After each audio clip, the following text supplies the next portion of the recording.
வணக்கம் and welcome back to J story box. இன்னைக்கு நம்ம கேட்க போற கதை அரண்மனை குடும்பம் கதையோடைய 7வது பாகம் தான் கேட்க போறோம். கதைக்குள்ள போகிறதுக்கு முன்னாடி என்னுடைய சேனலை நீங்க இதுவரை சப்ஸ்கிரைப் பண்ணலனா சப்ஸ்கிரைப் பண்ணிடுங்க. அப்படியே மறக்காம பக்கத்துல இருக்க அந்த பெல் ஐகானையும் பிரஸ் பண்ணுங்க. அப்பதான் நான் சொல்ற கதைகள் எல்லாம் உங்கள் காதுகளுக்கு வந்து சேரும். சரி வாங்க நாம கதைக்குள்ள போகலாம். அத்தியாயம் 45. தனக்குள் ஏற்பட்ட திகைப்பை முடிந்தவரை அடக்கிக் கொண்டு, எப்படி இப்படி நான் மனசுல நினைச்சது அப்படியே சொல்றீங்க என்று கேள்வியை தொடர்ந்தார் அசோகமித்ரன். நினைப்புங்கிறதும் ஒரு சப்தம் தான்.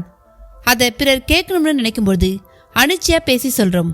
அப்ப தொண்டை சதையிலிருந்து நரம்புகள் வரை ஒன்னாகி காற்றோட துணையோட குரல்னு ஒண்ணு உருவாகி அந்த குரலை கூட பேசுறவங்களுக்கான ஒரு தனி அடையாளமா மாறிடுது.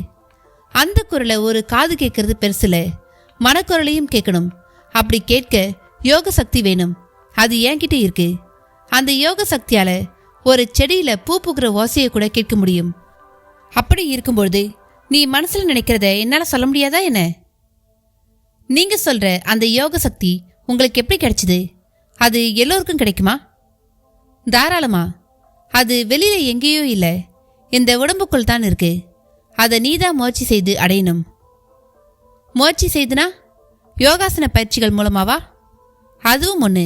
சொல்லப்போனா யோகாசன பயிற்சிங்கிறது ஆரம்ப பள்ளிக்கூடத்துல படிக்கிற மாதிரி. அதனால உடல் உறுப்புகள் பலப்படும், ரத்த ஓட்டமும் சீராகும், ஆரோக்கியம் வசப்படும். ஆனா யோக சக்தி உடல் உறுப்பு சார்ந்தது மட்டுமல்ல, அது மனம் சார்ந்த ஒண்ணும் கூட. திரேக சக்தியும் மனோசக்தியும் கலந்த ஒண்ணுதான் யோக சக்தி. அப்ப அந்த மனோசக்திங்கிறது எப்படிப்பட்டது?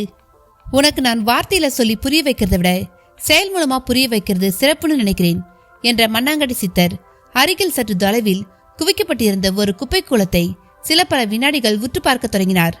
அதுவும் உடனேயே தீப்பிடித்து எரிய தொடங்கியது. அசோகமித்திரன் வியப்போடு மண்ணாங்கட்டியாரை பார்த்தார். என்ன பாக்குற? ஒரு தீக்குச்சியை உரசும் பொழுது வெளிப்படுற நெருப்பு இப்ப அப்படி செய்யாமலேயே எப்படி வந்துச்சுனா? ஆமாம், அதுக்கு நீ முதல்ல பஞ்சபூதங்களை புரிஞ்சுக்கணும். நீர், நிலம், வான், காற்று, நெருப்புங்கிற 5ல நெருப்புங்கிறது மட்டும் ஒளிஞ்சிருக்கிற ஒண்ணுங்கிறது உனக்கு முதல்ல புரியணும். ஒளிஞ்சிருக்கிற ஒண்ணா? ஆமாம், நல்லா யோசி. நீர் கண் எதிரில ஏரி, குளம், ஆறு, கடல்னு நிரம்பி கிடந்து நம் கண்ணுக்கும் படுது. கண் பார்வையற்றவன் கூட தனக்கு வியர்ப்பதன் மூலம் வியர்வை வடிவத்துல நீரை சுலபமா உணர முடியும். காற்றும் எப்பவும் இருக்கும். அது இல்லைன்னா நமக்கு சுவாசம் இல்லை, நம்ம உயிரோடையும் இருக்க முடியாது. நிலத்து மேலத்தான் நாம் இருக்கோம். எனவே அதுவும் மறைவா இல்லை. வான்கிற வெளியில தான் கை காலை வீசி நடமாடுறோம். ஆக 4ம் மிக வெளிப்படையாய் இருக்கு. இதுல நெருப்பு மட்டும் மனிதன் உண்டாக்கினாதான் அது வெளிப்படும். அது இந்த 4 பூதத்துக்குள்ளதான் ஒளிஞ்சிருக்கு. ஒளிஞ்சிருக்கிறது தான் நாம் தீக்குச்சி கொண்டு பிடிக்கிறோம். சரிதானே? மண்ணாங்கட்டியார் புதிதாக எதையும் பேசிவிடவில்லை. ஆனால் அசோகமித்திரனுக்கு அந்த பழைய விஷயம் அவர் சொன்ன விதத்தில் புதிதாக இருந்தது மட்டுமல்ல, நெருப்பு மறைந்தே உள்ளது என்கிற ஒரு நிஜமும் அப்பொழுதுதான் உரைத்தது. ஆமா சாமி, அது எப்பவும் மறைஞ்சுதான் இருக்கு. நம் தேவைக்கு நாம் அதை உருவாக்கிக்கிறோம் என்பதுதான் உண்மை. இங்க நீங்க சும்மா பார்த்து எப்படி நெருப்பை உருவாக்கினீங்க? ஒரு பூத கண்ணாடி வழியா பாயிற சூரிய ஒளி ஒரு சருகை பற்ற வைக்கிற மாதிரியான ஒரு விஷயம்தான் இது. என் பார்வையை குவிச்சு எனக்குள்ள இருக்கிற வெப்பத்தை கடத்தி தீப்பிடிக்க வச்சேன். பார்க்கறது மூலமா வெப்பத்தை கடத்த முடியுமா? அது எப்படி? பார்வை நீ என்னன்னு நினைச்ச? அது ஒருத்தர் மனநிலையை மட்டும் சொல்றதுல, அதுக்குள்ள பல விசேஷ சக்திகள் இருக்கு. பார்க்கறதால தான் திருஷ்டியே உருவாகுது. இப்பவும் 1000ல் ஒருத்தர் அப்படி ஒரு ஆற்றலோடு உன்னையே சுத்தி இருக்காங்க. அந்த ஒருவர் உன்னை பார்த்து பொறாமைப்பட்டாலே போதும், உனக்கு உடம்பு வலி, காய்ச்சல் வந்துடும். அந்த ஒருவர் கறந்த பாலை பார்த்தா போதும், அது தெரிஞ்சிடும். அப்படி ஒரு பார்வை சக்தி யார்கிட்ட இருக்கணும் நமக்கு தெரியாது. அது யார்கிட்ட வேணும்னா இருக்கலாம். அதனால அப்படி ஒருவரால நமக்கு பாதிப்பு வரக்கூடாதுன்னு தான் விபூதி, திருமண், குங்குமத்தை நெற்றிக்கு தருகிறோம். இதுல குங்குமத்துல படிகாரம் என்ற பொருள் இருக்கு.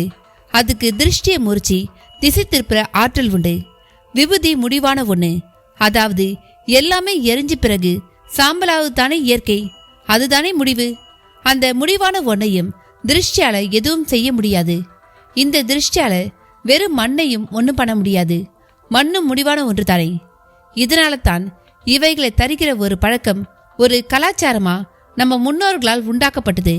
ஆனா அது கடைசியில இந்துக்களுக்கு மட்டுமேனு மாறிப்போச்சு. நீங்க சொல்ற இந்த விஷயங்களை விஞ்ஞான பூர்வமா நிரூபிக்க முடியுமா? ஏன் நிரூபிக்கணும்? அப்படி நிரூபிச்சிட்டா யாரும் கேள்வி கேட்க மாட்டாங்களே. நிரூபணங்கள் 2 விதம். ஒன்னு அனுபவம், இன்னொன்னு நிதர்சனம். இதை நீ முதல்ல தெரிஞ்சுக்கணும், புரிஞ்சுக்கணும். அனுபவம் நிதர்சனம்னா என்ன சாமி? நீ இந்த ஊருக்கு வந்து ஒரு 4-5 நாள் இருக்குமா? இங்க உனக்கு பலவித அனுபவங்கள் ஏற்பட்டதா? நிச்சயமா. இந்த அனுபவங்கள் பொய் இல்லையே. நிச்சயமா இல்ல. இதை நீ அப்படியே போய் வெளியில சொல்லும்பொழுது அதை அப்படியே எல்லோரும் ஏத்துப்பாங்களா? அப்படி சொல்ல முடியாது. ஏன்? என் அனுபவம் என்பது எனக்கு மட்டுமேயானது. அதை ஒருத்தர் நம்பி ஏத்துக்கிறது என் மேல அவருக்கு இருக்கிற நம்பிக்கையை பொறுத்தது. அப்ப நம்பாத ஒருத்தரும் இருப்பார் தானே? நிச்சயமா. அப்படி ஒருத்தர் நம்பாதால உனக்கு இங்கு ஏற்பட்ட அனுபவங்கள் பொய்யாகிடுமா? மண்ணாங்கட்டியார் ஆணை அடித்தது போல் கேட்ட கேள்வி அசோகமித்திரனை மேற்கொண்டு பேச முடியாதபடி கட்டி போட்டது. மனதுக்குள் உருவான ஒரு வகை பீதியோடு ரத்தி தியாவை தூக்கி கொண்டாள். தியா ரத்தியின் தாடையை பிடித்து, மம்மி, அப்பா அந்த ஆண்டி கூட எங்க போறாரு என்று கேட்டாள்.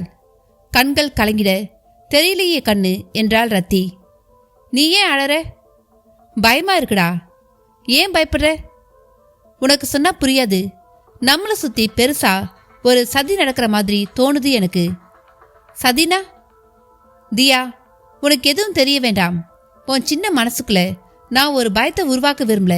நீ போய் விளையாடு போ. யாரும் வரமாட்டேங்கிறாங்களே மம்மி. தியா அப்படி கேட்கவும், கவலையப்படாத, நாம ஏற்காடு போயிடுவோம். அப்புறம் இங்க நாம வரவே மாட்டோம். அங்க பங்கஜம் இருக்கா, உன்னை ஏரிக்கரைக்கும் எஸ்டேட்டுக்கும் கூட்டிக்கிட்டு போவா. நீ ஜாலியா சந்தோஷமா இருக்கலாம் என்றாள். ஸ்கூலுக்கு போகணுமே. அங்கேயே மான்ஃபோர்ட் ஸ்கூல் இருக்கு. அப்பா கிட்ட சொல்லி சேர்த்துடுறேன். அப்ப வா, இப்பவே போகலாம். அப்பா வரட்டும். அவர் வந்தவுடனே கிளம்புறோம் தீர்மானமாக அழுத்தமாக சொன்னாள் ரத்தி. காரிலிருந்து மூர்த்தியுடன் உள்நுழையும் பொழுதே குலசேகர ராஜாவை சுந்தரவள்ளி பிடித்து கொண்டு விட்டாள். எங்க போயிட்டீங்க? நம்ம லேண்டு வழியா புதுசா போட போற 4-வே லைன் வருது.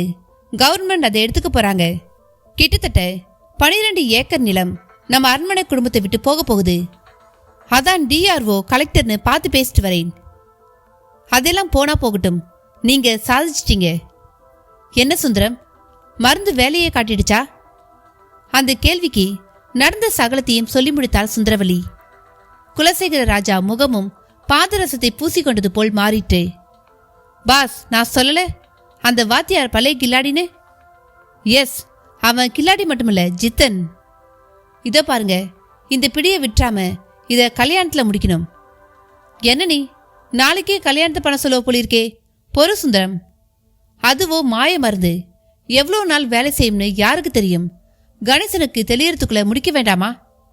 எனக்கு தெரியும் சுந்தரம். இனி தான் ஒவ்வொரு அடியையும் கவனமா வைக்கணும். கல்யாணம் மட்டும் மேட்டர் இல்ல, இந்த வடநாட்டுக்காரிய என்ன பண்ண போறோம்ங்கிறது முக்கியம். ஆமா ஆமாம், அவ ஒருத்தி இருக்கால. ஒருத்தியா? 2 பேர். அந்த தியா தான் சட்டப்பூர்வ வாரிசு. 2 பேருமே நம்ம எதிரிங்க.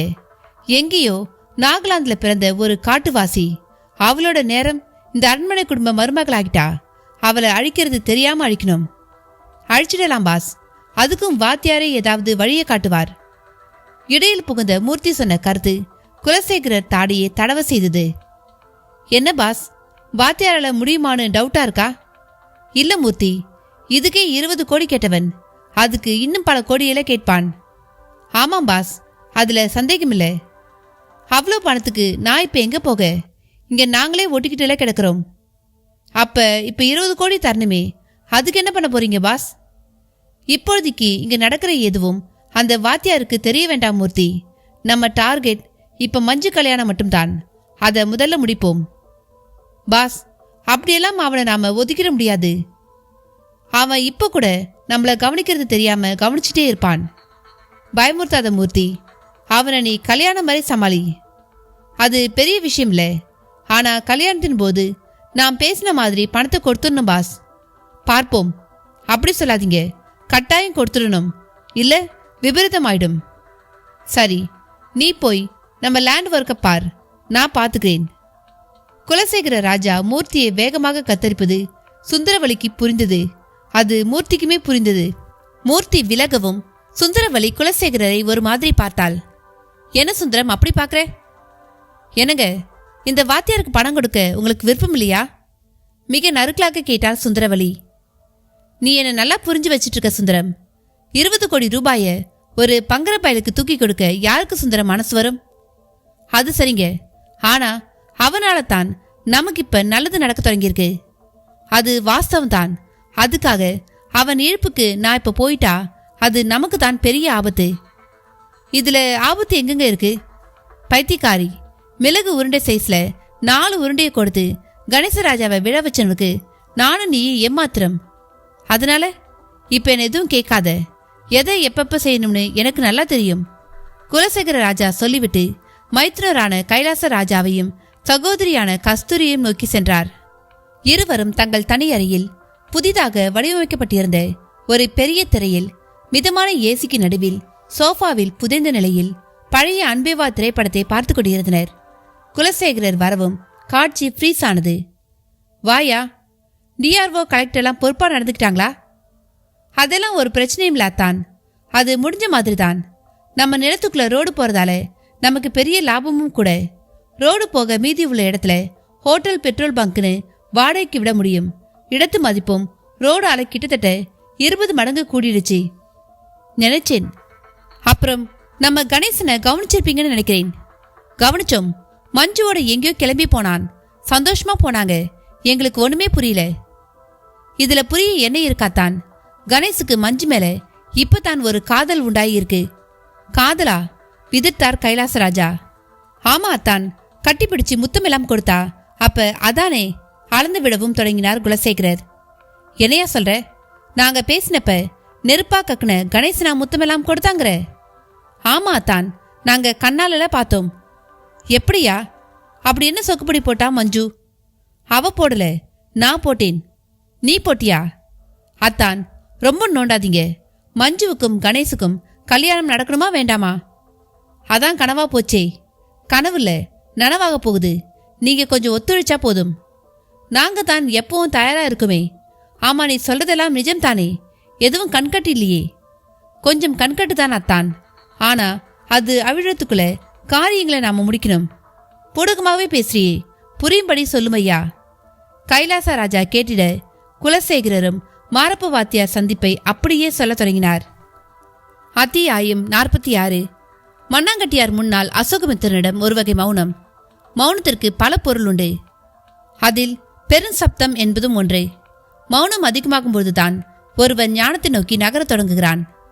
புத்தனும் கேள்விகளாய் கேட்டான். போகிறவர்கள் வருகிறவர்கள் என எல்லோரிடமும் கேட்டான். எல்லோருமே தங்களுக்கு தெரிந்த பதிலை சொன்னார்கள். அந்த பதில்கள் அப்பொழுதுக்கு ஏற்படுத்தாகவும் இருந்தது.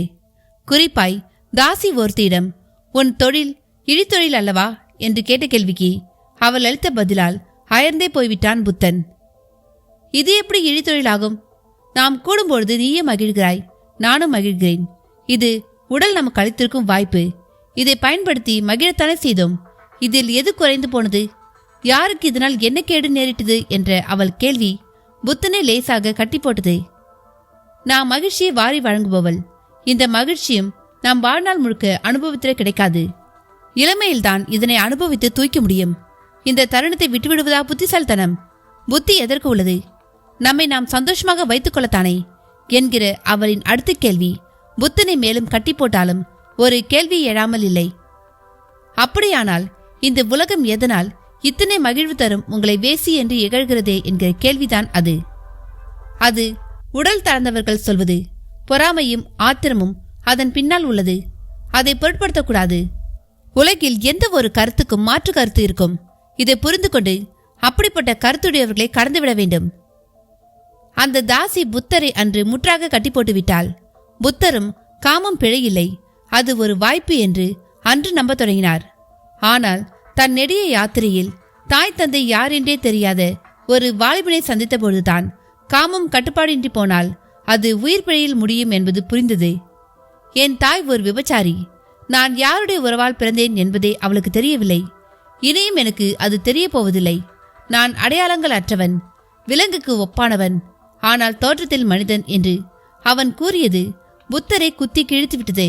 அப்பொழுது தான் உண்மை என்பது தீச்சுடர் போன்றது என்பதும் மின்னுவதெல்லாம் உண்மையல்ல என்பதும் புத்தருக்கு புரிந்தது. அசோகமித்திரனுக்குள்ளும் அப்பொழுது தான் படித்த புத்தன் குறித்த சிந்தனைதான். தானும் புத்தனைப் போலவே உண்மைகளை அறிந்திட அல்லல் படுவது போல தோன்றிற்று.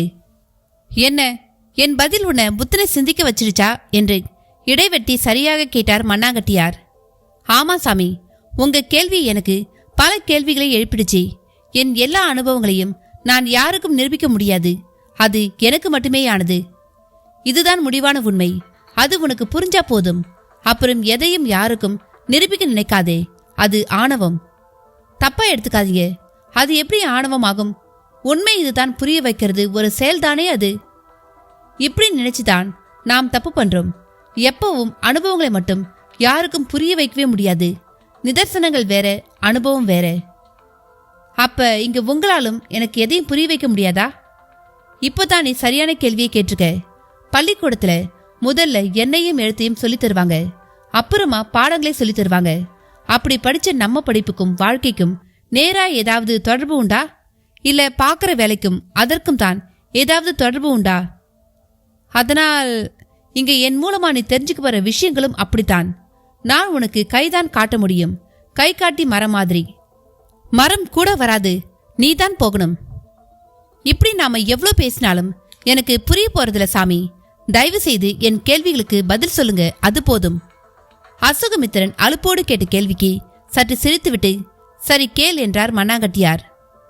நீங்க இப்ப உயிரோடு இருக்கிறவரா? இல்ல நான் பாக்குற நீங்க யார்? உன் கேள்வியை முதல்ல சரியா தெளிவா கேள். இதுக்கு மேல எப்படி கேட்கறது தெரியலையே. எப்பவோ சமாதி ஆயிட்ட நீங்க எப்படி திரும்ப நடமாட முடியும்? நடமாட முடியும்னா சமாதியா இருக்க வாய்ப்பில்ல. இந்த கருத்தை தான் மணிமொழியினார் சொன்னார். உன்னை போலவே தேடல் கொண்ட ஒருத்தர் தானே அவர். ஆமாம், நான் இப்ப உங்ககிட்ட பேச காரணமும் அவர்தான். ஆக 2 பேரும் சேர்ந்து என்ன ஆராய தொடங்கிட்டீங்க, அப்படித்தானே? ஆமா சாமி, நீங்க தான் தெளிவான புரிதலை தரணும். நீ தட்சிணாமூர்த்தி விக்கிரகத்தை பார்த்திருக்கியா? பார்த்திருக்கேன். அந்த சிலையில தட்சிணாமூர்த்தி சிலைக்கு கீழே 4 பேர் இருப்பாங்க, பார்த்திருக்கத்தானே? ஆமாம். அவங்க யார் தெரியுமா? சனகாதியர்கள், அதாவது பிரம்மாவோட பிள்ளைகள்னு கேள்விப்பட்டிருக்கேன்.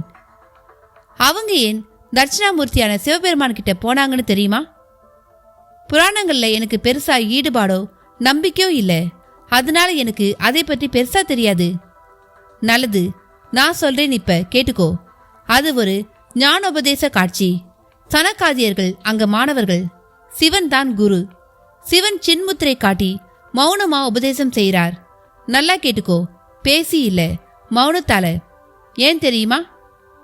மண்ணாங்கட்டியார் கேட்க அசோகமித்திரன் தெரியல, நீங்களே சொல்லிடுங்க என்றார். சொல்லி புரிய வைக்க முடியாது, அதனால தான் மௌனம்.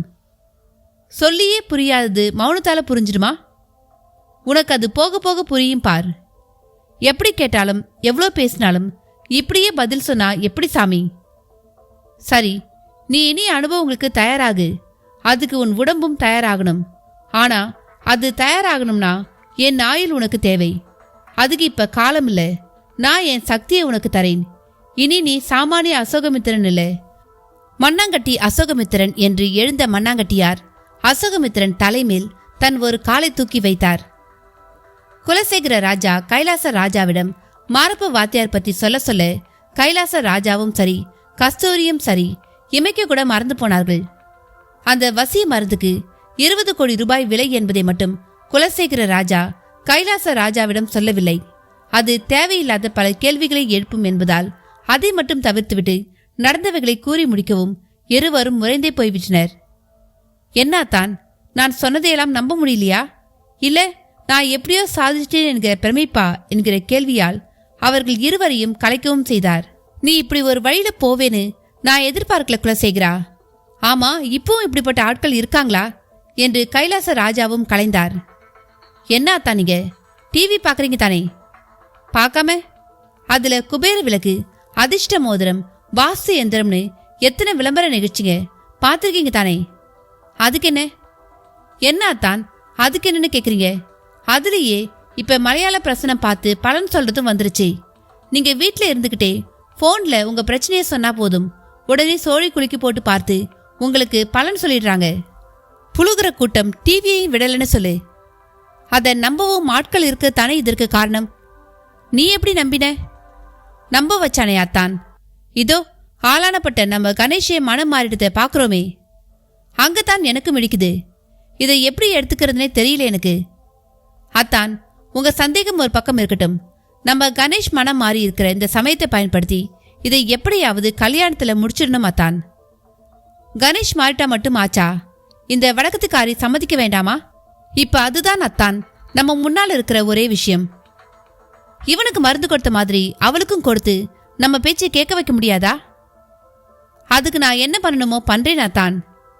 எல்லாத்துக்கும் மேல இது வெளியே தெரிஞ்சா நம்ம கௌரவம் என்ன ஆகும்னு யோசிக்கணும். ஏன் தெரியணும்? எதுக்கு தெரியணும்? நமக்கு மட்டும் தெரிஞ்சா போதும் அத்தான். முதல் தாரம் விவாகரத்து பெற்றாலோ இல்லை இறந்து போயிட்டாலோ இரண்டாம் தாரங்கிறது பெரிய விஷயமாகாது. இங்க ரத்தியும் அவ குழந்தையும் உயிரோட இருக்காங்க. அத மனசுல வச்சு பேசு. சரியத்தான், எல்லாத்துக்கும் தகுந்த மாதிரி நான் ஒரு வழியை கண்டுபிடிக்கிறேன். அப்போ உங்களுக்கு ஆட்சேபனை இல்லையே? எனக்கு என்ன ஆட்சேபனை? ஆனா பிள்ளையார் பிடிக்க போய் குரங்காகிடக்கூடாது, ஞாபகம் வச்சுக்கோ. சரியத்தான், நான் பாத்துக்கிறேன். குலசேகர ராஜா தற்காலிகமாக கைலாச ராஜாவை சமாளித்து விட்டு நகர்ந்து மனைவி சுந்தரவல்லியிடம் வந்தார். என்னங்க யோசனை? அத்தான், நான் நினைச்ச மாதிரி ஸ்டெடியா இல்ல சுந்தரம். அப்படி என்ன சொல்லிட்டாரு? மஞ்சுவுக்கும் கணேசுக்கும் கல்யாணம்னு ஒண்ணு நடந்தா அதனால கெட்ட பேர் வந்துருமோன்னு பயப்படுறாரு. சிலர் ஒரு மாதிரி பேசலாம், அதுக்கெல்லாம் பார்த்தா முடியுமாங்க? எந்த பிரச்சனையும் இல்லாம அதே சமயம் முதலா இந்த கல்யாணம் நடந்தா எப்படி நடந்திருக்குமோ அப்படி நடக்கணும்னு ஆசைப்படுற மாதிரி தெரியுது.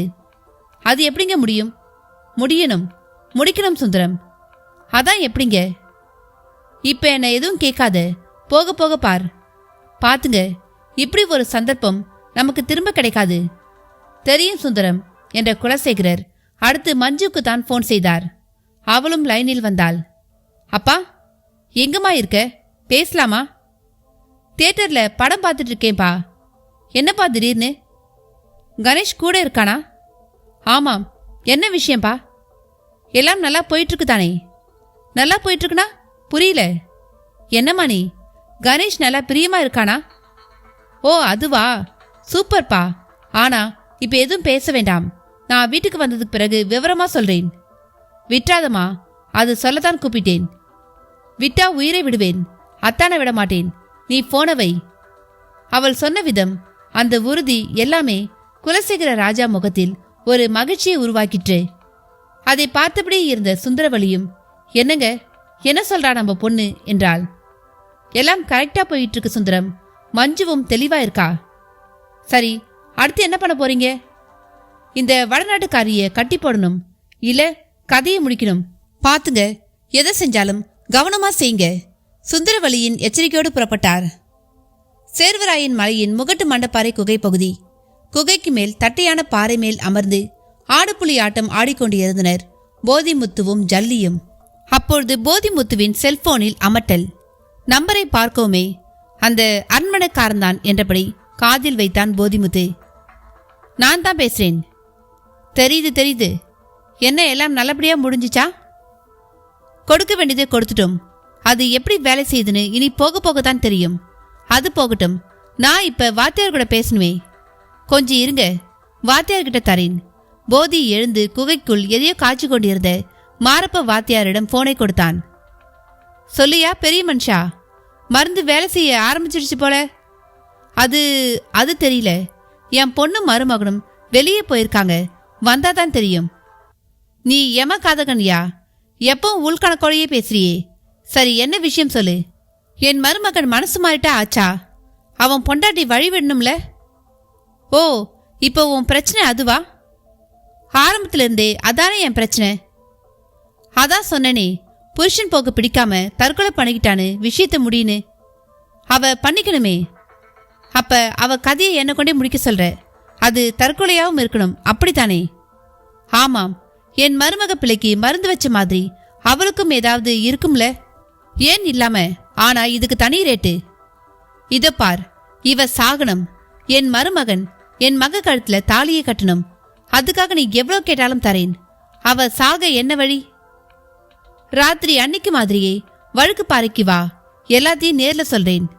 போன் கட் ஆனது. குலசேகர ராஜா முகமும் பளிச்சென்று ஆனது. அத்தியாயம் 47. மண்ணாங்கட்டியார் அசோகமித்திரன் தலைமேல் ஒரு காலை வைத்த நிலையில் மற்றொரு காலால் அவர் தரைமேல் நின்ற விதம் ஒரு குரு தன் சீடனுக்கு அருளை கடத்தும் ஒரு அரிய செயலாக ஆகியது. ஆதி சங்கரரிடம் பல சீடர்கள் இருந்தார்கள்.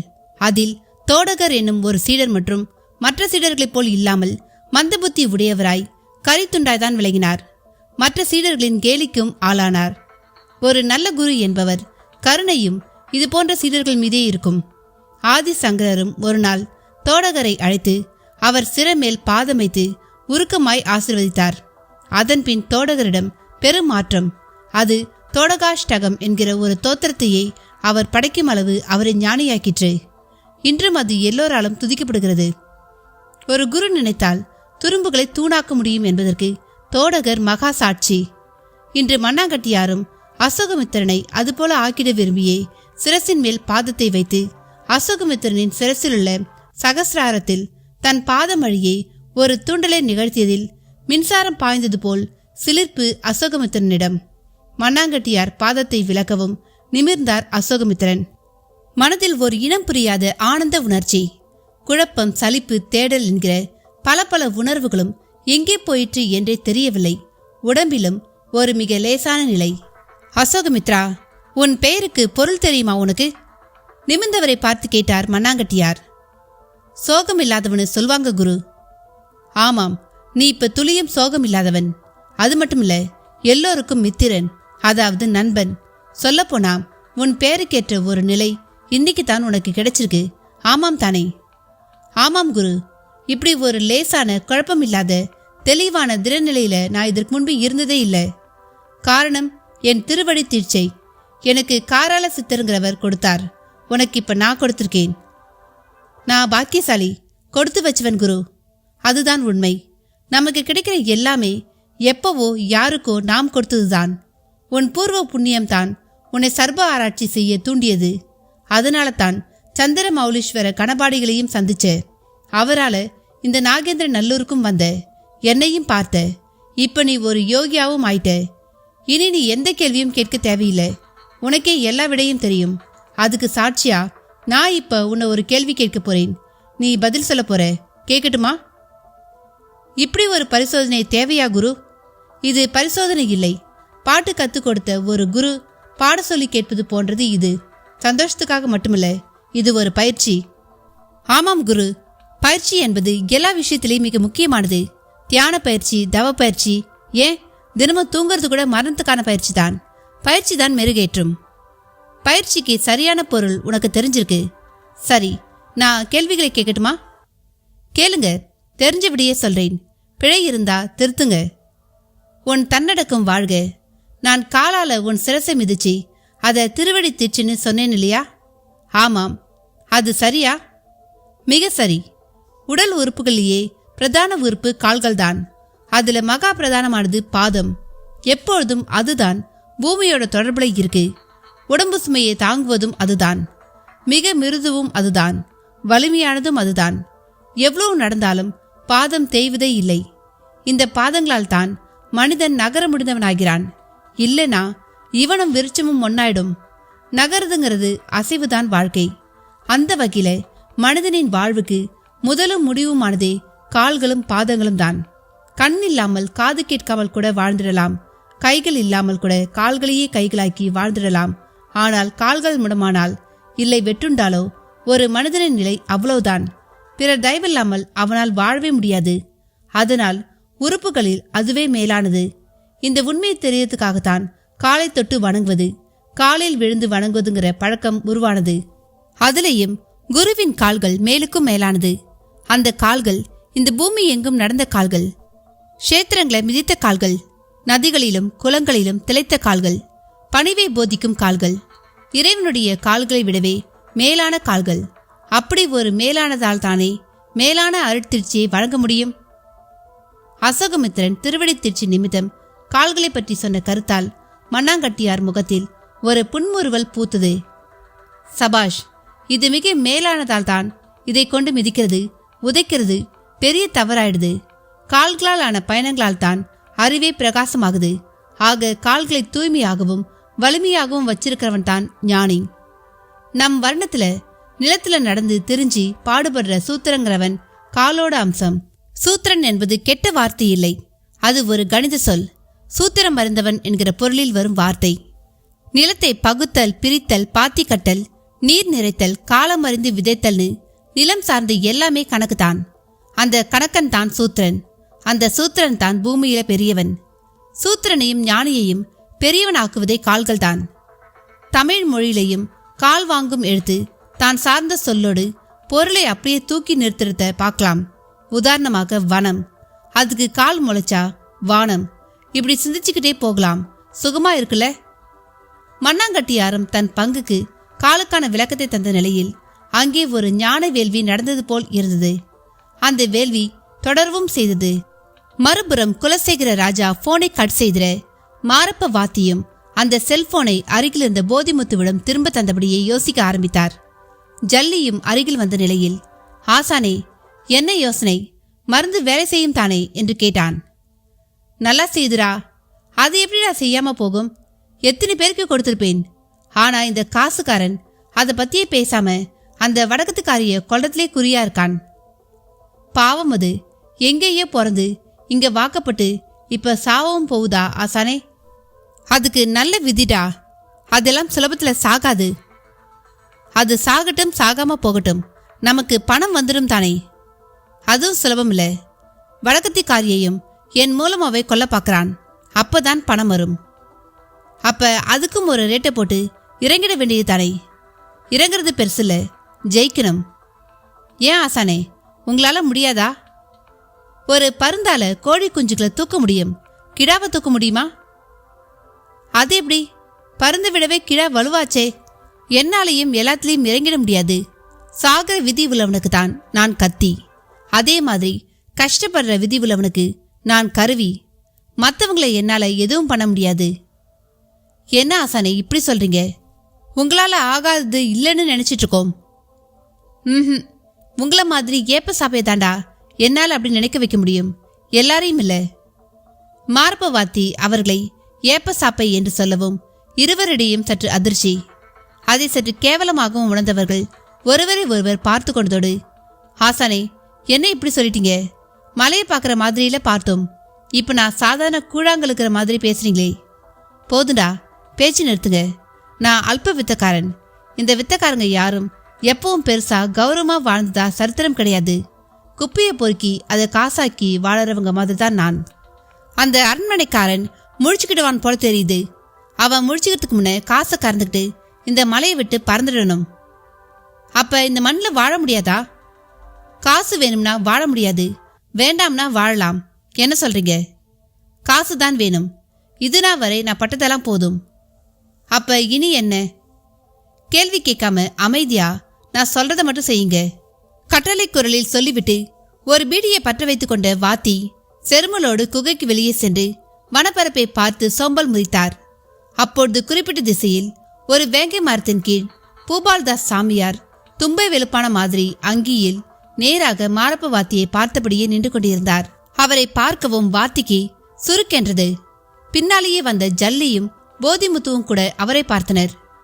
வாத்தி மெல்ல பதற்றமடைந்தவராகி அப்படியே நேர் எதிர் திசையில் அங்கிருந்து விலகி செல்ல தொடங்கினார்.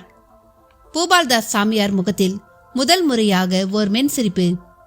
போதிமுத்துவிடமும் ஜல்லியிடமும் மட்டும் குழப்பம். யாருவை இது?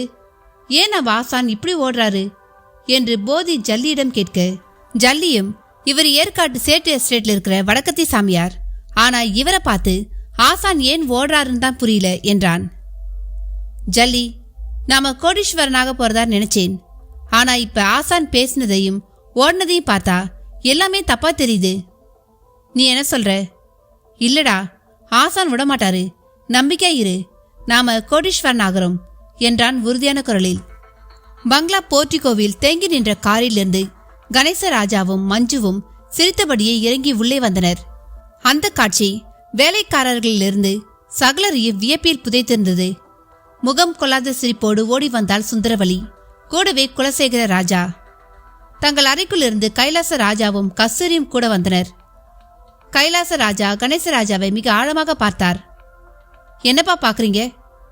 எங்க போயிட்டு வரீங்க? சும்மா ஜாலியா சினிமாவுக்கும் ஹோட்டலுக்கும் தான்பா.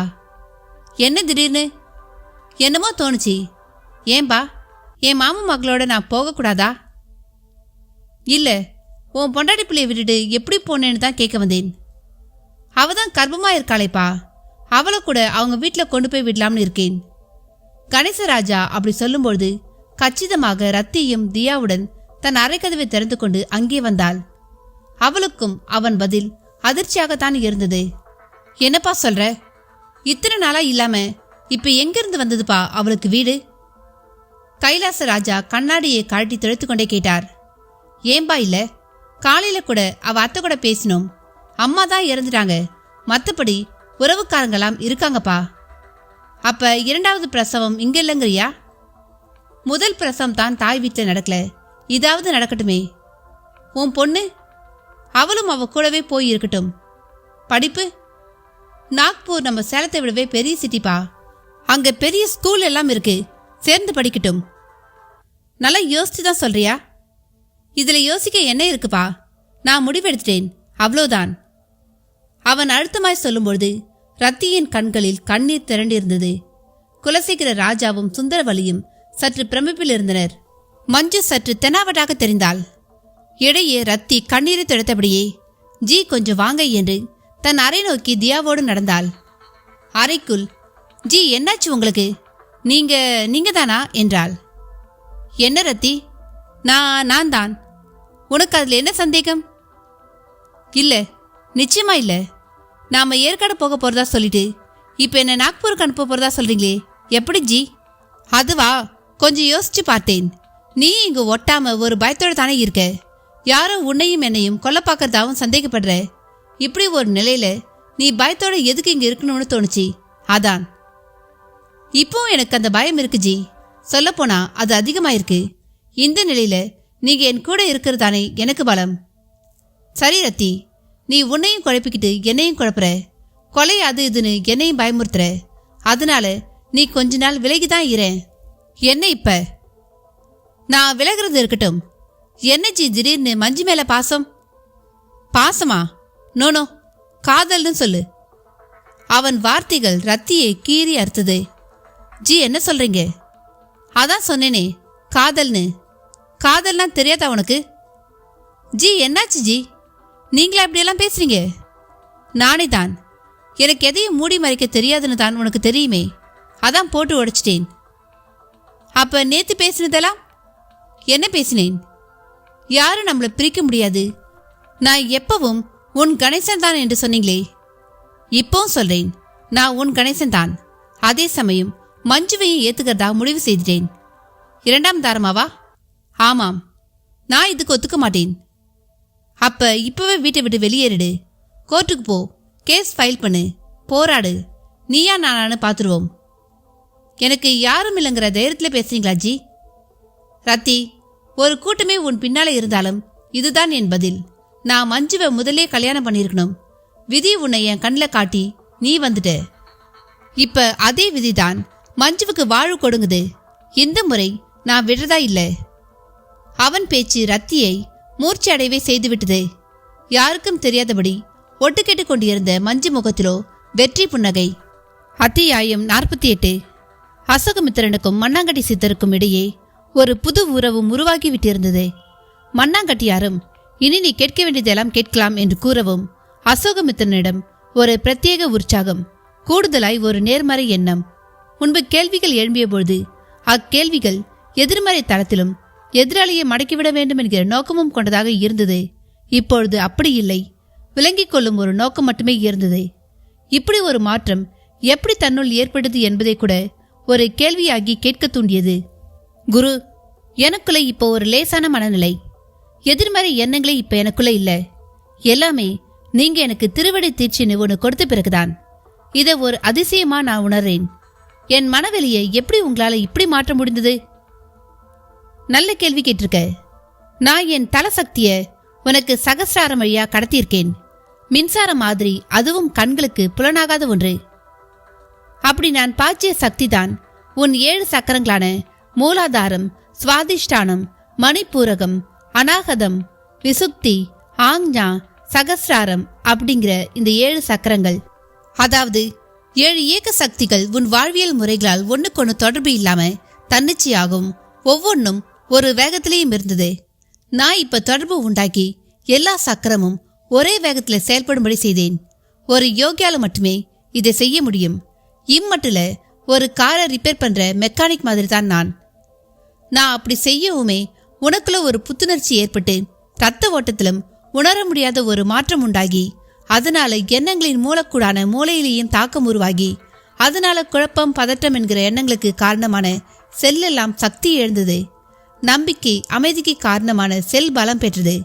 நீயும் என்கிட்ட அது குறித்து கேள்வி கேட்டிருக்க. இதை இப்படித்தான் நான் விளக்க முடியும். புரியுது குருவே. இதை விஞ்ஞான பூர்வமா நிரூபிக்க முடியுமா? நான் உணர்ந்து சொன்னதே ஒரு விதத்துல விஞ்ஞான பூர்வம்தான். உன்னால் மாற்றம் ஏற்பட்டதை நீ உணர்ந்ததே அதுக்கு சாட்சி. எல்லோருக்கும் இப்படி செய்ய முடியுமா? ஒரு தேடல், குரு பக்தி, நேர்மை, அறவழியில் நம்பிக்கை, இது உள்ளவர்களுக்கே இதை செய்ய முடியும். குறிப்பா என்னை போன்ற குருவை சந்திக்கிற விதி அவர்களுக்கு இருக்கணும். அதற்கு அவர்களின் முன்கர்மம் இடமளிக்கணும். இதெல்லாம் இல்லாம உனக்கு ஏற்பட்ட இந்த அனுபவம் எல்லோருக்கும் சாத்தியமில்லை. புரியுது? பஞ்சபூதங்களைப் போல இது பொதுவா எல்லோருக்குமானதா இருந்தா இந்த பூமியில எதிர்கருத்து கொண்டவங்களே இருக்க மாட்டாங்க தானே குரு? அசோகமித்திரன் விடுவதாக இல்லை. மஞ்சு ஒட்டுக்கேட்டபடி இருப்பதை ரத்தி அறியவில்லை. அவள் கண்களிலிருந்து கண்ணீர் பெருகி உருளத் தொடங்கியது. அருகிலிருந்து பார்த்து கொண்டிருந்த தியாவும் அழ ஆரம்பித்தாள். இது கணேஷுக்குள் எரிச்சலை மூட்டியது. இதோ பார் ரத்தி, அழுதெல்லாம் நீ என்ன எதுவும் செய்திட முடியாது. நான் மஞ்சுவை கல்யாணம் பண்ணிக்கிற முடிவுக்கே வந்துட்டேன். அவ எனக்காக காத்துட்டு இருக்கவ. வேறு யாரா இருந்தாலும் நான் நடந்துக்கிட்டதுக்காக என் மூஞ்சில காரி துப்பிட்டு போயிருப்பாங்க. ஆனா மஞ்சு அப்படி இல்லை. வாழ்ந்தா என்னோட வாழ்வேன், இல்லைனா கன்னியாகவே இருப்பேன்னு இருக்கா. அப்படிப்பட்டவளை இனி நான் கைவிட தயாரா இல்லை. அதோட அவ ஒரு நோயாளி, அதுவும் உனக்கு நல்லா தெரியும். நான் கட்ட போற தாலிதான் அந்த வியாதிக்கு மருந்து. கணேசராஜா பேச பேச ஒட்டுக்கேட்டு கொண்டிருந்த மஞ்சுளாவுக்கு புதிதாய் சிறகு முளைத்து வானத்தில் பறப்பதை போல் இருந்தது. மிளகு சைஸிலான ஒரு வசிய மருந்து இப்படி கூடவா ஒருவர் மனதை மாற்றும் என்று பிரமிப்பாகவும் இருந்தது. மிக வேகமாய் தன் கைவசம் இருந்த செல்போனில் ரெக்கார்டரை ஆன் செய்து அவன் பேச்சு ரெக்கார்டும் செய்ய தொடங்கினாள். ஜி, நிஜமா சொல்றேன், நீங்க பேசல ஜி. உங்களுக்கு ஏதோ ஆயிருக்கு. எனக்கு உங்களை நல்லா தெரியும். ரொம்ப ரொம்ப ஸ்ட்ரெயிட் ஃபார்வர்ட். நீங்க முதல் மனைவி இருக்கும்பொழுது 2ஆவதா கல்யாணம் பண்றது சட்டப்படி குற்றம்னு உங்களுக்கு தெரியாதா? அப்படி இருக்க கல்யாணம் பண்ணிக்க போறேனா அது எப்படி ஜி? லுக், ஓர் ஆண் 2 அல்ல, சக்திக்கேற்ப 3 நாள் கூட கல்யாணம் பண்ணிக்கலாம். கும்புற சாமியான முருகனுக்கே 2 பொண்டாட்டி, கிருஷ்ணனுக்கோ கணக்கே இல்லை. நீதான் புரியாம பேசுற. அப்ப ஏன் சட்டம் தப்புன்னு சொல்லுது? நீ சம்மதிச்சிட்டா அது சொல்லாதே. நான் சம்மதிச்சாதானே? என் விருப்பத்துக்கு சம்மதிக்காத நீ என் கூடையும் இருக்காத. இப்பவே வீட்டை விட்டு வெளியே போ. இப்படி சொல்ல எப்படி ஜி மனசு வருது? இந்த வீட்டில் எனக்கு எல்லா உரிமையும் இருக்கு. மண்ணாங்கட்டி, அந்த உரிமையை என்னால தானே வந்தது, அதை மறந்துடாத. ஐயோ, எப்படி பேசினாலும் தப்பாவே போகுதே. உங்களை நம்பி நான் மட்டுமில்ல ஜி, இதோ தியா, அப்புறம் இன்னொரு உயிர் வயிற்றுல, மொத்தம் 3 பேர். எங்களுக்கு துரோகம் பண்ணிடாதீங்க ஜி. இதோ பார், பேசாம ஒரு மூலையில இரு. நானும் கண்டுக்கல. நீ கோர்ட்டுக்கு போவேன்னு சொன்னா நான் தாலியே கட்டாம கூட மஞ்சுவோட குடும்பம் நடத்துவேன். அதை உன்னால தடுக்க முடியாது. அப்ப யார் என்ன செய்ய முடியும்? ஜி, மூச், வாயை மூடிக்கிட்டு இரு. இங்க இருக்க பிடிக்கலனா ஏற்காட்டுக்கு போய் அங்க இரு. அங்கேயே பர்மனண்டா கூட இருந்துக்கோ. உன் கழுத்துல தாலி கட்டின பாவத்துக்கு நீ சாகிற வரை உனக்கு சோறு போடுறேன். மற்றபடி என் எந்த ஆசையிலையும் நீ குறுக்கிடக்கூடாது. என் வாழ்க்கை இனி எப்பவும் மஞ்சுவோடத்தான். வரேன். பேசிவிட்டு வேகமாக திரும்பி செல்ல தொடங்கினான். ரத்தியிடம் ஸ்தம்பிப்பு. செல் ரெக்கார்டர் ஓடத் தொடங்கியது. கணேசராஜா பேசியதை கேட்டு குலசேகர ராஜாவும் சுந்தரவல்லியும் தங்கள் முகங்களை மெர்க்குரி விளக்காக்கி கொண்டனர். அப்பா, சும்மா சொல்லக்கூடாதப்பா இந்த மருந்த. இவ்வளோ வேகமா, இவ்வளோ ஆழமா இது இப்படி வேலை செய்யும்னு நான் கனவுல கூட நினைக்கல. ஆமாங்க, நாம இந்த வீட்டுல ஒட்டிக்கிட்டு இருந்தது வீண் போகலங்க. உண்மைதான் சுந்தரம். பழம் நழுவி பாலில் விழுந்துருச்சு. பாலும் பழமும் இப்ப வாயில விழ வேண்டியதுதான் பாக்கி. அதுல என்னங்க சந்தேகம்? அதான் நான் தாலியே கட்டாம கூட வாழ்வேன்னு சொல்லிட்டானேங்க. பைத்தியக்காரி, அப்படி வாழ்ந்தா அவனுக்கு சந்தோஷம் கிடைக்கும். நம்ம பொண்ணுக்கும் நமக்கும் சொத்துல பங்கு கிடைக்குமா? ஆமா இல்ல, பொண்டாட்டியா ஆனாதான் சட்டப்படி எல்லாம் சாத்தியம். ஆனா அவ நான் சம்மதிக்க மாட்டேன், கோர்ட்டுக்கு போவேன்னு சொல்றாளேப்பா. பின்ன வேடிக்கையா பார்ப்பா. என்னப்பா திடீர்னு அவ பக்கம் சாயறீங்க? சாயல, அவ அப்படித்தான் நடப்பாங்கிறத புரிஞ்சுக்க சொல்றேன். அவ அப்படி கோர்ட்டுக்கு போனா அவ்வளவுதான். இங்க அத்தானும் ஏற்கனவே குடும்ப கௌரவம் அது இதுன்னு நிறையவே என்கிட்ட பேசிட்டாரு. அதனால விஷயம் கோர்ட்டுக்கு போனா ஒரு முடிவு தெரியற வரை நாமளும் காத்திருக்கணும். கோர்ட்ல கணேசன் எனக்கு இவ கூட வாழ பிடிக்கலன்னு சொல்லி விவாகரத்து கேட்பான். அதுவும் நமக்கு ஆபத்து தான். அப்ப சொத்துல பங்கு, அப்புறம் ஜீவனாம்சன்னு அது எங்கெங்கோ போயிடும். ஒரு நஷ்ட ஈடா ஏதாவது கொடுத்து சமாளிக்க முடியாதாங்க? குழந்தை இருக்கே, அதை நீ மறந்துட்டு பேசிட்டு இருக்க. முழு வாரிசாவ, எந்த பருப்பும் வேகாது. அப்ப என்னதாங்க தீர்வு? ரத்தியும் அந்த குட்டியும் தற்கொலை செய்துக்கணும். அதை தவிர இந்த விஷயத்துல தீர்வே கிடையாது. இப்படி பேசுறவ எப்படிங்க செய்துக்குவா? அது தெரியாது, ஆனா அதுதான் தீர்வு. அப்ப அதுக்கு ஏதாவது மருந்து இருக்குமாங்க? அவன்கிட்ட கேட்டு பாருங்களேன். கேட்கத்தான் போறேன். இன்னைக்கு 8 மணிக்கு அவனை சந்திக்க போறேன். பணம் கேட்பானேங்க. கணேசன் மனம் மாறியதை விடவே பெரிய விஷயம் ரத்தியும் அந்த குட்டியும் ஒழியத்தான். அவங்கள ஒழிச்சு கட்டிட்டு பணத்தை வாங்கிக்கொண்டு சொல்ல போறேன். அவன் அதுக்கு சம்மதிப்பானாங்க? சம்மதிச்சா காசு, இல்லனா குலசேகர ராஜா வார்த்தைகளை முடிக்காமல் தனக்குள் ஒரு பெரிய திட்டம் இருப்பதை அவர்களுக்கு உணர்த்தினார். என்னங்க இல்லேனா என்று சொல்லிட்டு முடிக்காம விட்டுட்டீங்க. எல்லாத்தையும் வெளிப்படையா பேச முடியாது சுந்தரம். நடக்க நடக்க பார்த்து தெரிஞ்சுக்கோ. ஒண்ணு மட்டும் நிச்சயம், அதிகபட்சம் 15 நாள் தான் இந்த ரத்தியும் குட்டியும் உயிரோடு இருப்பாங்க. அடுத்த 3 மாசத்துல, அதாவது சரியா இன்னைக்கு தொடங்கி 100 நாளைக்குள்ள கணேசன் மஞ்சு கழுத்துல தாலியை கட்டுவான். இதை நான் சாதிச்சு காட்டுவேன். நீங்க போய் அமைதியா அடுத்து நடக்க போறதை வெடிக்க மட்டும் பாருங்க என்ற குலசேகர ராஜா அப்பொழுதே மூர்த்தியை போனில் தொடர்பு கொண்டார். எங்க இருக்க மூர்த்தி? இங்கதான் சார், ஆபீஸ்ல. 8 மணிக்கு வழுக்கு பாறைக்கு போகணும், ரெடி ஆயிரு. எதுக்கும் லோட் பண்ண துப்பாக்கியை எடுத்துக்கோ. சரிங்க பாஸ் என்ற மூர்த்தியிடம், மூர்த்தி கூடவே கடப்பாறை மண்வெட்டியையும் எடுத்து வச்சுக்க என்றார். மறுமொழியில் மூர்த்தி முகத்தில் பலத்த திகைப்பு. டிவியில நியூஸ் பார்த்து கொண்டே புகைத்து கொண்டிருந்தார் எம்பியான அருணாச்சலம். வரப்போகும் பாராளுமன்ற தேர்தலை ஒட்டி இப்பொழுதே கூட்டணி அமைப்பது குறித்து எல்லா அரசியல் கட்சிகளும் தயாராகி விட்டதை செய்தியாக கேட்டபொழுது முகத்தில் பலத்த மாறுதல்கள்.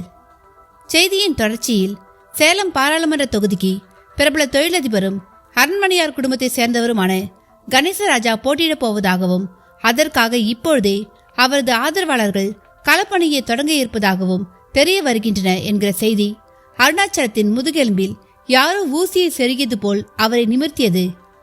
மிக சரியாக அவர் மனைவி அருந்ததியும் அப்பொழுது அதை கேட்டபடியே அவர் அருகில் வந்து அமர்ந்தவளாய் அவரை ஒரு மாதிரி பார்த்தாள். என்னம்மா அதிர்ச்சியா இருக்கா? ஏங்க உங்களுக்கு இல்லையா? இந்த விஷயம் ரொம்ப நாளாகவே ஓடிக்கிட்டு இருந்தது அருந்ததி. எனக்கு வேண்டாதவங்க பண்ற வேலை. அரசியல்னா 4 பேர் அப்படி 4 பேர் இப்படின்னு தானே இருப்பாங்க. ஆனா அரண்மனையார் குடும்பம் நமக்கு அனுசரணையான குடும்பங்களாச்சே. அவங்களுக்கும் அதிகாரத்து மேல நாட்டம் வந்துருச்சு அருந்ததி. ஒரு 20 வருஷத்துல சொத்து மதிப்பெல்லாம் ரொம்பவே கூடி போச்சு. முன்னெல்லாம் லட்சுமே ரொம்ப பெருசு, இப்ப கோடி கூட சிறுசு. சொந்த வீடு வச்சிருக்கிறவங்கள பாதி பேருக்கு மேல கோடீஸ்வரங்க தான். அதுலயும் அரண்மனை குடும்பத்துக்கு மட்டுமே இந்த சேலத்தையும் சேலத்தை ஒட்டியும் ஆயிரக்கணக்கான ஏக்கர் நிலம் இருக்கு. இதுல கஞ்சமலை அடிவாரத்துல மட்டுமே பல 100 ஏக்கர் இருக்கு. அங்க உள்ள இரும்பு ஒரு இந்தியாவிலேயே பெரிய தொழிற்சாலை ஆயிடும். காரணம், அங்க கிடைக்கிற இரும்பு. இருக்கட்டுங்க, நீங்க அவங்களுக்கு சப்போர்ட்டா இருக்கீங்க. நான் சம்பாதிக்கிறது அந்த கணேசராஜாவுக்கு பிடிக்கல இருந்தது. எப்பவும் ஓட்டாண்டியா அவங்க கிட்ட கை கட்டி இருக்கணும்னு நினைக்கிறான் அவன். எங்க நான் அவங்களுக்கு சமமா வந்துடுவேனோ என்கிற பயமும் வந்துருச்சு. ஓ, உள்ளுக்குள்ள இவ்வளோ இருக்கா? சரி, நீங்க என்ன பண்ண போறீங்க? எனக்கு நிச்சயம் சீட் கிடைக்காது, அது எனக்கே தெரியும். அதுக்காக கணேசராஜா நின்று ஜெயிக்கவும் நான் விட மாட்டேன். அவங்கள உங்களால எதிர்க்க முடியுங்களா? நேரம் முடியாது. ஆனா மறைமுகமா நிறைவே முடியும். இப்ப அந்த குடும்பத்துக்குள்ள ஒரு பெரிய குழப்பம் உருவாகியிருக்கு. கணேசராஜாவுடைய பொண்டாடி புள்ளைய கொலவே முயற்சி நடந்திருக்கு. ஐயோடா, நெசமா வாங்க? ஆமா, கணேசராஜாவோட பொண்டாட்டி ஒரு வடநாட்டுக்காரி. தொழில் விஷயமா வடக்கே போன இடத்துல ஒரு வேலைக்காரியா அறைய கூட்ட உள்ள வந்தவகிட்ட மயங்கிட்டான் இந்த கணேசராஜா. அது அவ கர்ப்பம் வரை போயிடுச்சு. அந்த பொண்ணோட குடும்பத்தவங்க சும்மா இருப்பாங்களா? பிடிச்சு தாலியை கட்ட வச்சுட்டாங்க. இதுதான் நடந்துச்சு. இல்லையே, அவரு காதலிச்சு கல்யாணம் பண்ணிக்கிட்டதா இல்ல கேள்விப்பட்டேன். அது நமக்கு சொல்லப்பட்ட கதை. ஆனா நான் இப்ப சொன்னதுதான் உண்மை. சரிங்க, இப்ப அந்த பொண்ணை யாருங்க கொலை பார்த்தாங்க? கணேசராஜாவுக்கு ஒரு மாமன் இருக்கான், குலசேகர ராஜா. மாட்டு கழுத்து ஒட்டுனியும் அவனும் ஒன்னு அருந்ததி. அவனுக்கு ஒரு மக. அவளை கணேசனுக்கு கட்டி வச்சிடத்தான் அவன் திட்டம். அப்பத்தானே சொத்தும் கையை விட்டு போகாம ஒரு குடும்பத்துக்குள்ளேயே இருக்கும். அதனால கொலை முயற்சி செய்தது அவன். ஆனா அது சரியா நடக்காம கொலை செய்ய போனவங்களே செத்ததுதான் மிச்சம். நெஸ்மா வாங்க, இதெல்லாம் உங்களுக்கு எப்படிங்க தெரியும்? இப்படியெல்லாம் சராசரி பொம்பளை மாதிரி கேட்காத இருந்தது. போலீஸ்ல இருந்து கலெக்டர் ஆபீஸ், கட்சி ஆபீஸ் என அந்த அரண்மனை குடும்ப பங்களாவுக்குள்ளே எனக்கு ஆளுங்க இருக்காங்க. அப்பப்ப தகவல் வந்துகிட்டே இருக்கு. அருணாச்சலம் கெத்தாக சொன்ன அந்த வினாடிகளில் டிடெக்டிவ் ஏஜென்ட் வின்சென்ட்டுடன் அருணாச்சலத்தின் பிஏவான செங்கோடன் அந்த அறைக்குள் நுழைந்து கொண்டிருந்தான். அவர்கள் வரவும் அருந்ததியும் நாசுக்காக ஒதுங்கிக் கொண்டாள். வாயா வின்சென்ட், என்ன நேர்லயே வந்துட்ட? ஏதாவது முக்கியமான விஷயமா? கரண்டுங்க நீங்க? அதேதான். சரி, நல்ல விஷயமா சொல்லு. இப்ப இங்கேயும் அரண்மனைக்கார மேட்டை தான் ஓடிக்கிட்டு இருக்கு. அதுக்காக தாங்க நானும் வந்திருக்கேன். எதை போன்ல சொல்லணும், எதை நேர்ல சொல்லணும்னு எனக்கு ஒரு கணக்கு இருக்குங்க என்ற வின்சென்ட் அந்த அறையை நாலாபுரமும் ஒரு பார்வை பார்த்தார். என்ன வின்சென்ட், சிசிடிவி கேமரா ஏதாவது இருக்கான்னு பாக்குறியா? ஆமாங்க, இருந்தா சொல்லிடுங்க. இப்பவே போய் என் காருக்குள்ள உட்காந்து பேசுவோம். அதெல்லாம் எதுவும் இல்லை, நீ தைரியமா சொல்லு. வின்சென்ட்டும் சொல்ல தொடங்கினார். சார், கணேசராஜா தன் மனைவி ரத்தியை பிரிய போறாருங்க. புருஷன் பொண்டாட்டிக்குள்ள பெரிய வாக்குவாதம் நடந்து அது விவாகரத்து வரை போயிடுச்சு. அதே சமயம் கணேசராஜா அவர் மாமா பொண்ணான மஞ்சுளாவை கல்யாணம் பண்ணிக்க போறாரு. கணேசராஜா மனைவி ரத்திய சம்மதிக்க வைக்க கடும் முயற்சி நடந்துட்டு இருக்கு. அவங்க சம்மதி காட்டி ஒரு செட்டில்மெண்ட் பண்ணி வெட்டி விட்டாலும் வெட்டி விடலாம். எல்லாமே போக போக தெரியும். உள்ள கார்பெண்டரா வேலை பார்க்குற என் ஆள் தான் எல்லாம் சொன்னான். மொத்தத்துல அரண்மனை குடும்பம் பெரிய பரபரப்புல இருக்கு சார். வின்சென்ட் சொல்லி முடிக்கவும் அருணாச்சல முகத்தில் ஒரு புது பிரகாசம். சபாஷ் வின்சென்ட், சரியான நேரத்துல சரியான விஷயத்த சொல்லியிருக்க. குடும்பத்துக்குள்ள இவ்வளோ குழப்பம் இருக்க. இவர் பார்லிமெண்ட் எலெக்ஷன்ல நிப்பாராமா? இது போதாது எனக்கு அரண்மனை குடும்ப பேரை கெடுக்க என்று தொடைத்தட்டினார் அருணாச்சலம். அத்தியாயம் 49. அசகுமித்திரனின் பஞ்சபூதங்களைப் போல பொதுவாய் எல்லோருக்கும் ஏன் இந்த அம்மானோட அனுபவங்கள் இருப்பதில்லை என்கிற கேள்விக்கு சிரித்துக்கொண்டே பதில் சொல்லலானார் மண்ணாங்கட்டியார். எல்லாமே எல்லோருக்கும் பொதுவா இருக்கக்கூடாது, இருக்க முடியாதுங்கிறதான் அசோகா இயற்கை விதி. நல்லா யோசிச்சா உனக்கே புரியும். ஆமாம் குரு, மனித வாழ்க்கையே எந்த சுவாரஸ்யமும் இல்லாத ஒன்னா எதற்காக வாழறோம் என்பதே தெரியாம போயிடும். உடனே புரிஞ்சுக்கிட்டியே. பலே, எல்லாமே 2 இருக்கிறதான் உலகம். மனித இனம் ஒன்று, ஆனா அதுல ஆண் பெண்ணுன்னு பிரிவு 2. அதே போல உணர்வு ஒன்று, ஆனா அதுல இன்பம் வலின்னு பிரிவு 2. சுவையும் ஒண்ணுதான், ஆனா அதுல கசப்பு இனிப்புன்னு பிரிவு 2.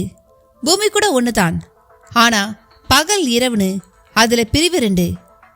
1 2 இருந்தாதான் அந்த ஒன்ன துல்லியமா விளக்கிக்க முடியும். வானுலகத்தில் கூட தேவர்கள் அசுரர்கள் அப்படின்னு 2 பிரிவு உண்டு. இந்த வரிசையில தான் மனித வாழ்க்கையில நிதர்சனமும் அமானுஷ்யமும் 2 இருக்கு. இதுல நிதர்சனத்தை நம்பணுங்கிற அவசியம் இல்லை, ஆனா அமானுஷ்யத்தை நம்பினாத்தான் உணரவே முடியும். இந்த அமானுஷ்யத்தை ஒரு கற்பனை பொய்யின்னு பெரும்பாலோர் நினைக்க காரணம், அடிப்படை காரணம் நான் என்கிற அந்த செருக்குதான். அடுத்து பொறுமையின்மை. 3வது, அவங்களுக்கு அமானுஷ அனுபவங்கள் ஏற்படாமல் போயிருக்கும். அவங்க விதியும் அதற்கு காரணமாயிருக்கும். ஒன்ன தெரிஞ்சுக்கோ, புலனாவதை நம்பி ஏற்பது பெரிய விஷயமே இல்லை. புலனாகாத ஏற்கதான் திராணி வேணும். ஏன் எல்லோருக்கும் அமானுஷ அனுபவங்கள் ஏற்படுறதுல? ஏற்படுது, ஆனா சில அனுபவங்கள் அவங்க உணர முடியாதபடி ஏற்படுது. சில அனுபவங்கள் உணர முடிந்தபடி ஏற்பட்டாலும் அதை புரிஞ்சிக்க முடியாம போயிடுறாங்க. அது எப்படின்னு உதாரணம் சொல்ல முடியுமா? எத்தனையோ தடவை நாம மயிரிழையில சில விபத்துக்கள்ல உயிர் தப்பியிருப்போம். அந்த மயிரிழையில நம்மளை காப்பாத்தினது நம்ம பித்திருக்களாகவோ இல்ல சில ஆத்மாக்களாவோ இருக்கலாம். ஆனா நாம அந்த பயனை நம்ம புத்திசாலித்தனத்தாலோ இல்ல தற்செயலாகவோ தப்பிச்சுதான் நினைச்சுப்போம். அதே போலத்தான் நம்ம ஆரோக்கியமும். நோய்பட்ட நிலையில சரியான மருத்துவர் மூலமா சரியான மருந்து கிடைச்சி நாம குணமடைவதன் பின்னால நம்ம கர்மா இருந்த போதிலும் நம் முன்னோர் ஆசிக்கும் அதுல பெரும் பங்கு இருக்கு. மருத்துவர் மனதில் நமக்கான சரியான மருந்தை தோற்றுவிக்கிறது அவங்க ஆசிகள் தான். மருத்துவரோட அறிவை உள்ளுணர்வால் தூண்டிவிட்டு செயல்படுத்துவாங்க. நல்ல நட்பு கிடைப்பது, நல்ல வேலை கிடைப்பது, நல்ல மனைவி கிடைப்பது, நல்ல பிள்ளைகள், நல்ல வீடு, நல்ல செல்வம் எல்லாமே நம் கர்மத்தால மட்டுமல்ல, நம்ம அருள் வங்கி கணக்குல இருக்கிற ஆசிகளாலேயும் தான். இதையெல்லாம் கண்களுக்கு காட்டி புலப்படுத்த முடியாது, அவங்களா உணரணும். குற்றம் குறைகளையுமே வாழ்வா கொண்டவங்களும் நம் கண் முன்னே மிக சிறப்பா வாழத்தானே செய்யறாங்க என்ற அசோகமித்திரனின் கேள்வியை வேகமாக மறுத்தார் மண்ணாங்கட்டியார். உற்சாகமாக தொடை தட்டிய அருணாச்சலத்தை சற்று புன்னகையோடு பார்த்த வின்சென்ட், இன்னொரு முக்கியமான விஷயமும் இருக்கு சார் என்றார். அது என்ன? குலசேகர ராஜாவும் அவரோட அல்லக்கை மூர்த்தியும் அடிக்கடி ஏற்காடு அடிவாரத்தில் இருக்கிற ஒரு மறைவான இடத்துக்கு போறதா தெரியுது. ஆனா எதுக்குன்னு தெரியல. ஏன் ஃபாலோ பண்ணி போய் பார்த்துட வேண்டியது தானே? அது ஆள் நடமாட்டம் இல்லாத பகுதி, குறிப்பிட்ட தூரம் வரைதான் ரோடு, அப்புறமா இறங்கி நடக்கணும். அப்படி நடக்கும்பொழுது பின்தொடர்றது கஷ்டம். அப்படியே தொடர்ந்தாலும் தூரம் இருந்துதான் கண்காணிக்க முடியும். நெருக்கமா அவங்க பேசிக்கிறத நம்மளால கேட்க முடியாது. அது சரி, இவ்வளோ வருஷமா இல்லாம இந்த கணேசன் இப்ப எப்படி மனசு மாறினான்? இது எல்லோருக்குமே ஒரு ஆச்சரியமான விஷயம் சார். குலசேகர ராஜா தான் ஏதோ தில்லாலங்கடி வேலை பார்த்திருக்கதா தெரியுது. தில்லாலங்கடி வேலையா? புரியும்படி சொல்லியா? தெரிஞ்சாதான் சொல்லிடுவேனே. அரைக்குறையா கேள்விப்பட்டதை நம்பி எல்லாம் பேசிடக்கூடாது இல்லையா? பரவாயில்ல, அது என்ன அரைக்குறை? ஏதோ வசிய மருந்து கொடுத்து கணேச ராஜாவை மயக்கிட்ட மாதிரி தெரியுது. என்ன வின்சென்ட், வசியம் அது இதுன்னு பழைய ராஜா கால சினிமா கதை சொல்ற? அப்படியே இருந்தாலும் கணேசன் அதுக்கெல்லாம் வசியறவனா? இப்படியெல்லாம் கேட்பீங்கன்னு தான் நான் முதல்ல சொல்லல. மொத்தத்துல அங்க பெருசா தப்பா ஏதோ நடந்துகிட்டு இருக்கு, அப்படித்தானே? அதுல மட்டும் சந்தேகமே இல்லை சார். சரி, இதே போல அப்பப்ப தகவல் கொடுத்துக்கிட்டே இரு.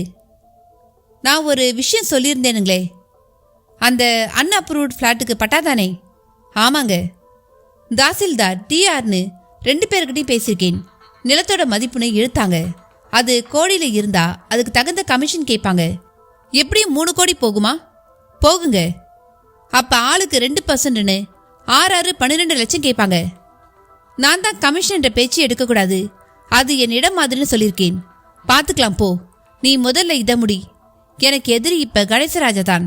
அவன் இமேஜ இப்பவே காலி பண்ணிட்டா வரப்போற எலெக்ஷன்ல நிக்க விடாமலும் பண்ணிடலாம். அப்புறம் இந்த விஷயத்துல கணேசன் பொண்டாட்டியை கவனிச்சு அவன் நிலையையும் கொஞ்சம் சொல்லு. அதுதான் என் துருப்பு சீட்டு. அருணாச்சலம் புதிய உற்சாகத்துடன் கொந்தளிப்பாக பேசி வின்சென்ட்டை அனுப்பிவிட்டு திரும்ப டிவி பக்கம் திரும்பினார். நியூஸ் ரீலில் கடைசி பந்தில் 6 அடித்து இந்தியா வெற்றி என்கிற செய்தியோடு பந்து 6ற்கு பறக்கும் காட்சியை பார்த்தபொழுது சென்டிமெண்டாக தான் நினைப்பது போலவே எல்லாம் நடக்கும் என்கிற ஒரு நம்பிக்கை அவருக்குள் ஏற்பட்டுவிட்டது. அதிசயமாக மஞ்சுவின் அறையில் லேப்டாப்பில் தன் பிசினஸ் சம்பந்தமான மெயில்களை பார்த்து கொண்டிருந்தான் கணேசன் என்கிற கணேசராஜா. ரத்தி அவர்களுக்கான அறையில் கண்ணில் நீர் வடிய அமர்ந்திருந்தாள். அருகில் ஒரு பொம்மைக்காரோடு தியா. எவ்வளோ நேரம் தான் இப்படியே அழுதபடி இருப்பது? கணேசன் வரையில் இயற்கைக்கு மாறாக ஏதோ நடந்துள்ளது. அதை தன்னால் தெரிந்து கொள்ள முடியவில்லை. ஆனால் நிச்சயமாக இதற்கு ஒரு பதில் ஏற்காட்டில் இருக்கும் பூபால்தாஸ் சாமியாரிடம் கிடைக்கும் என்று அவளுக்கு தோன்றியது.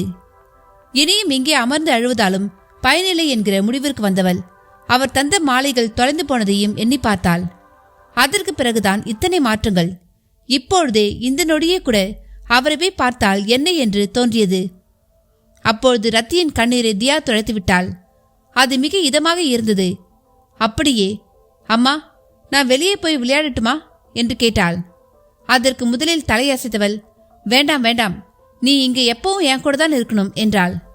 ஏமா, அப்பா இப்ப இங்க வராம அந்த மஞ்சாண்டி கூட இருக்காரு என்று கேட்டாள்.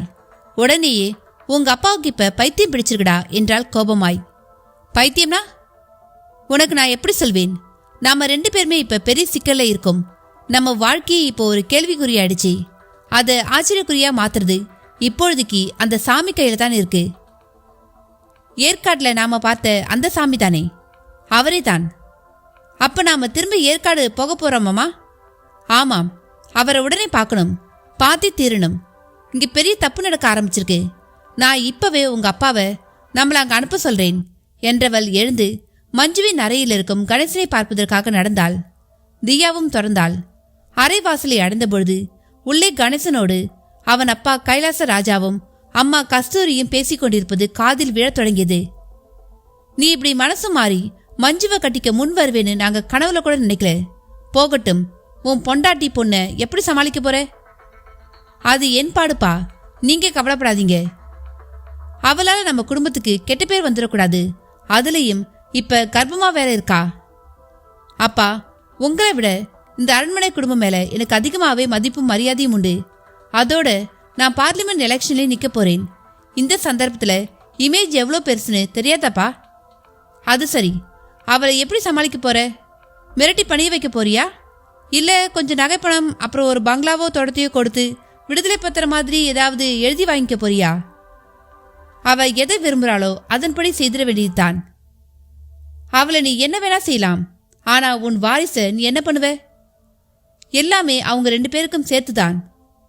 இல்ல கணேசா, அது சரியா வராது. உன் பொண்டாட்டியும் இந்த பணம் காசுக்கெல்லாம் ஆசைப்படுறவ கிடையாது. அவ நாகஜாதி, அந்தஸ்துல தாழ்ந்தவங்கிறத கடந்து அவகிட்ட நான் இதுவரை தப்பா எதையும் பார்த்ததில்ல. அப்ப ஏன் முகம் கொடுத்தே பேசாம இருந்தீங்க? அது என் கௌரவம் சார்ந்த விஷயம். இப்ப நான் சொன்னது நான் உணர்ந்த ஒண்ணு. நீ யோசிச்சு சரியா நடந்துக்கிறதுக்காக சொன்னேன். எனக்கெனவோ விவாகரத்து பண்ணி செட்டில் பண்ணிட்டு அப்புறம் நீ மஞ்சு கழுத்துல தாலியை கட்டுறதான் சரின்னு தோணுது. எலெக்ஷன்ல நிக்க போறதா வேற சொல்ற. இப்படி 2ஆம் கல்யாணம் பண்ணிக்கிட்டா நிச்சயம் அது உன் இமேஜை பாதிக்கும்னு எனக்கு தோணுது. கைலாச ராஜா சொல்ல சொல்ல அருகில் நின்று கேட்டபடி இருந்த மஞ்சுவுக்கும் சுந்தரவல்லிக்கும் வயிற்றில் புளியை கரைப்பது போல் இருந்தது.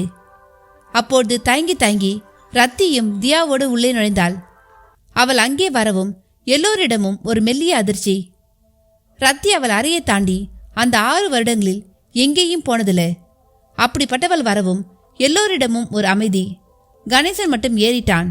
அவளும் பேசலானாள். ஜி, சொல்லு. எனக்கு இங்க இருக்க பிடிக்கல. நீங்க விரும்பின மாதிரி நானும் தியாவும் ஏற்காடு பங்களாக்கே போயிடலாம்னு இருக்கோம். ப்ளீஸ் ஜி, எங்களை அங்க கொண்டு போய் விடுறீங்களா?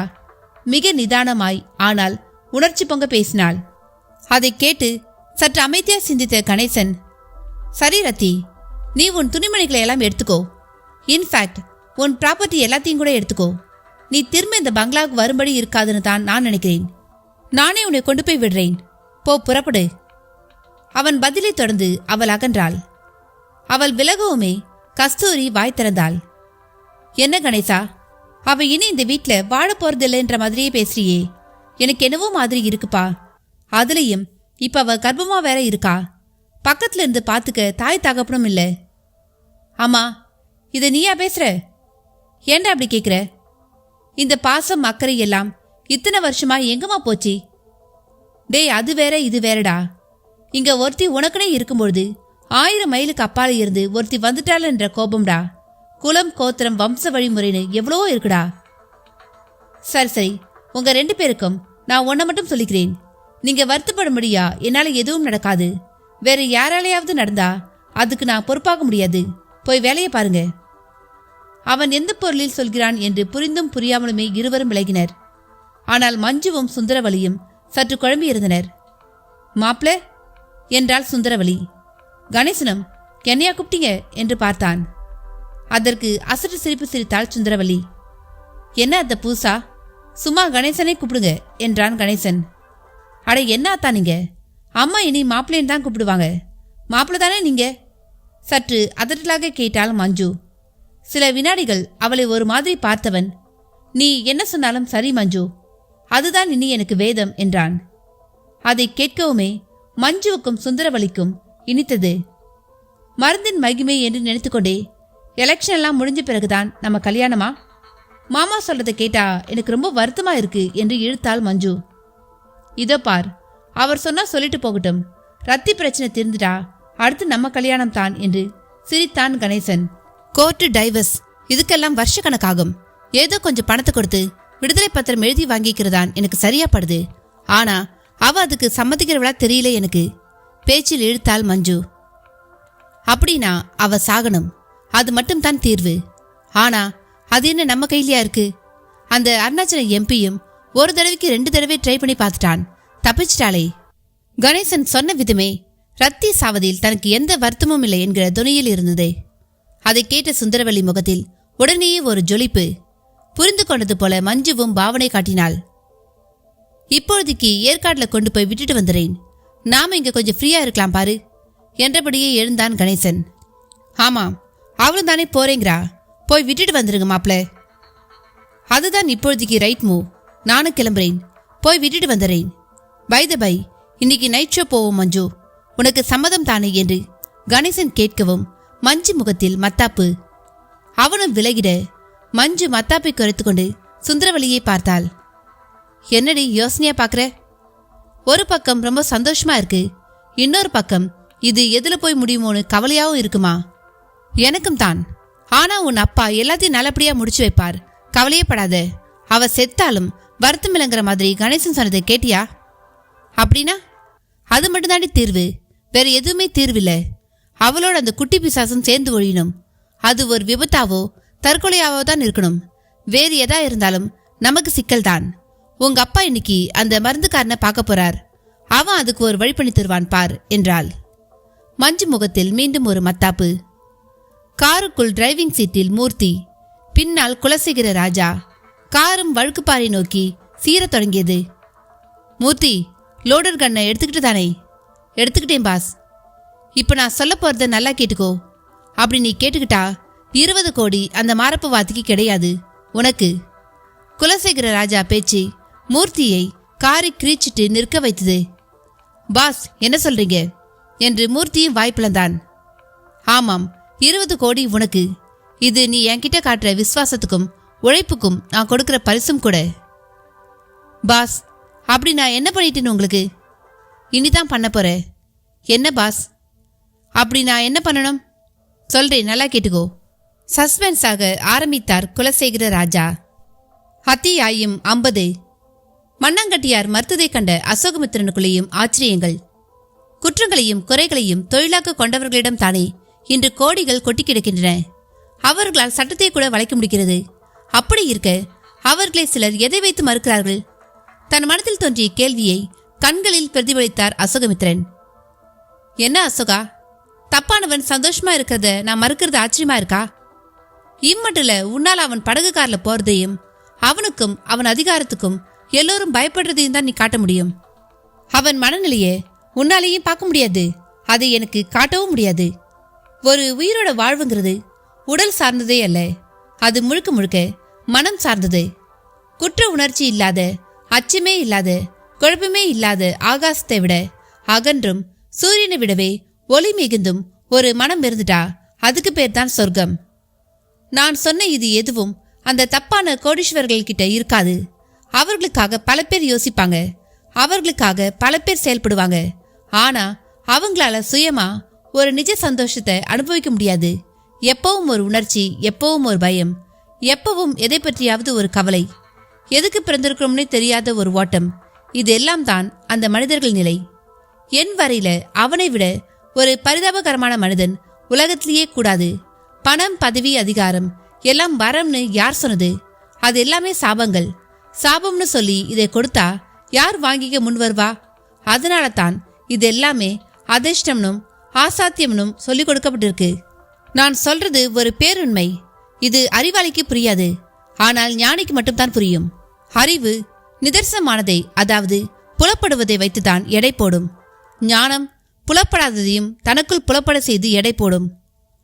மண்ணாங்கட்டியார் விளக்கத்தை அசோகமித்திரனால் மறுக்க முடியவில்லை. ஏற்கவும் தயக்கமாய் மேலும் சில கேள்விகள் முளைத்தன.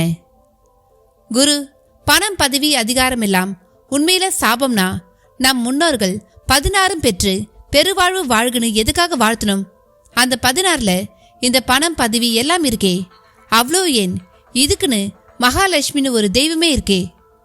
அசோகமித்திரனின் கேள்வியை கேட்டு சற்று பலமாகவே சிரிக்க தொடங்கிவிட்டார் மண்ணாங்கட்டியார். நான் முட்டாள்தனமா கேட்டுதான் நினைக்கல, சரியான கேள்வியை தான் கேட்டிருக்கேன். சிரிச்சா என்ன அர்த்தம்?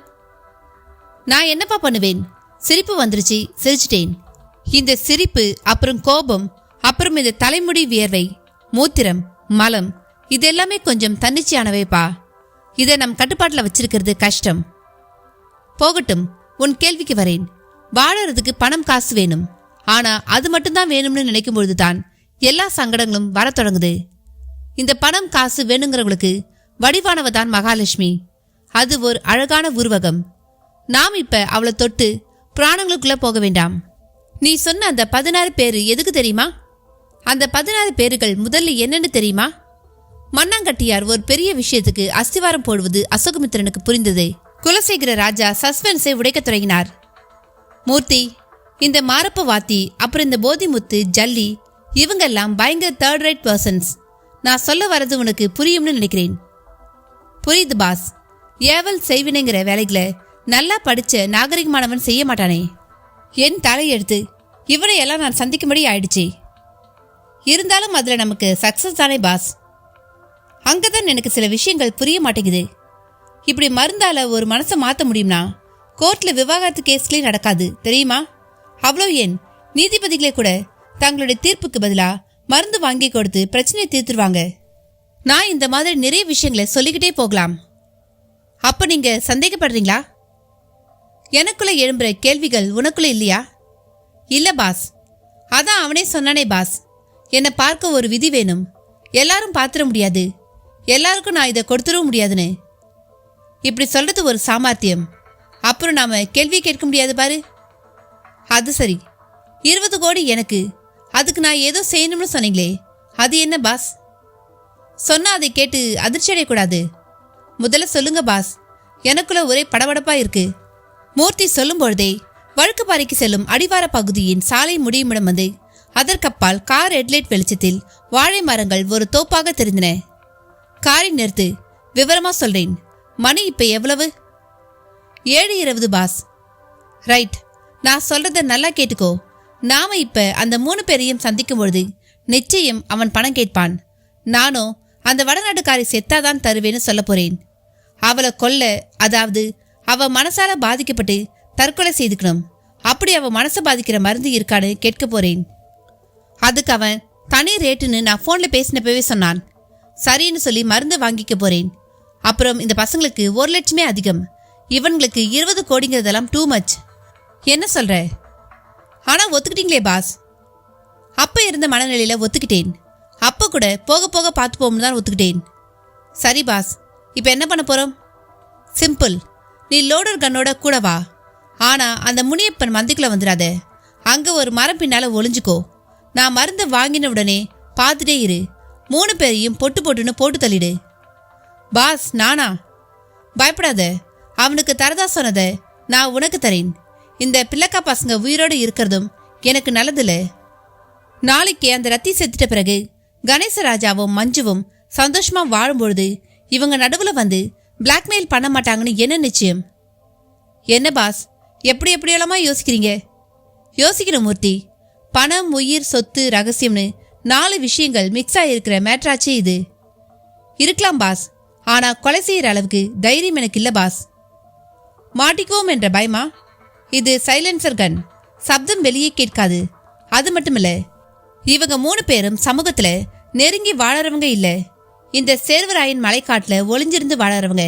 இவங்க செத்தா கேட்க நாதி இல்ல. இந்த மலை சரிவிலேயே எங்கேயாவது குழிய தோண்டி புதைச்சிட்டு போய்கிட்டே இருப்போம். இதுவரை இவங்களை நாம் சந்திச்சதுக்கும் சாட்சி இல்ல, இப்ப செய்ய போற சம்பவத்துக்கும் சாட்சி கிடையாது. வேண்டாம் பாஸ், அந்த மாரப்ப வாத்தி நம்ம மனசுல இருக்கிறத அப்படியே கண்டுபிடிச்சு சொல்றவன். இந்த திட்டத்தையும் மொப்பம் பிடிச்சிருவான். அப்புறம் அவன் வேற மாதிரி நம்மளை எதிர்க்க ஆரம்பிச்சா நம்மால ஒன்றும் பண்ண முடியாது. நான் அது எப்படின்னு கண்டுபிடிச்சிட்டேன் மூர்த்தி. அது ஒரு விதமான ஃபேஸ் ரீடிங். அப்புறம் அதுக்கு ஒரு ரேடியஸ் இருக்கு. அதாவது அவன் எதிரில் நேருக்கு நேரா அதிகபட்சம் 2 மீட்டர் சுற்றளவில் நாம இருக்கணும். நான் இப்ப அவனை கிட்டே விட போறதில்ல, போன்ல பேசுவோம்னு சொல்லித்தான் பேச போறேன். நடுவுல 10 மீட்டர் இடைவெளி நிச்சயமா இருக்கும். நீ பயப்படுற மாதிரி எதுவும் ஆயிடாது பாஸ். இப்படி டிஸ்டன்ஸில் நின்னா அவன் சந்தேகப்பட்டு கண்டுபிடிச்சிடான் பாஸ். சரி, அவனை பார்க்கவே வேண்டாம், நாம தூரியே நிற்போம். அவங்க மந்திக்கு வந்து நிற்கும்பொழுது போட்டு தள்ளிடுவோம். ரத்தியை நான் வேற ஐடியா பண்ணி காலி பண்றேன். ஆனா இவங்கள மட்டும் விட்டு வைக்க கூடாது. அது எனக்கு எந்த வகையிலும் நல்லதில்லை பாஸ். என்ன மூர்த்தி, உனக்கு 20 கோடி வேண்டாமா? அது இல்லை பாஸ், உங்க அறிவோ தைரியமோ சத்தியமா எனக்கு இல்லை. பேசாம நீங்களே. மூர்த்தி, நான் இவ்வளோ சொல்லியும் நீ பயப்படுறனா நீ என் உதவியாளனா இருக்கவே தகுதி இல்லாதவன் அர்த்தம். கடைசியா சொல்றேன், இப்ப நீ நான் சொல்றபடி கேட்பியா மாட்டியா? குலசேகர ராஜா குரலில் கொடூரம் தொனிக்க ஆரம்பித்தது. மூர்த்தியையும் அது ஒரு உலுக்கு உலுக்கி விட்டது.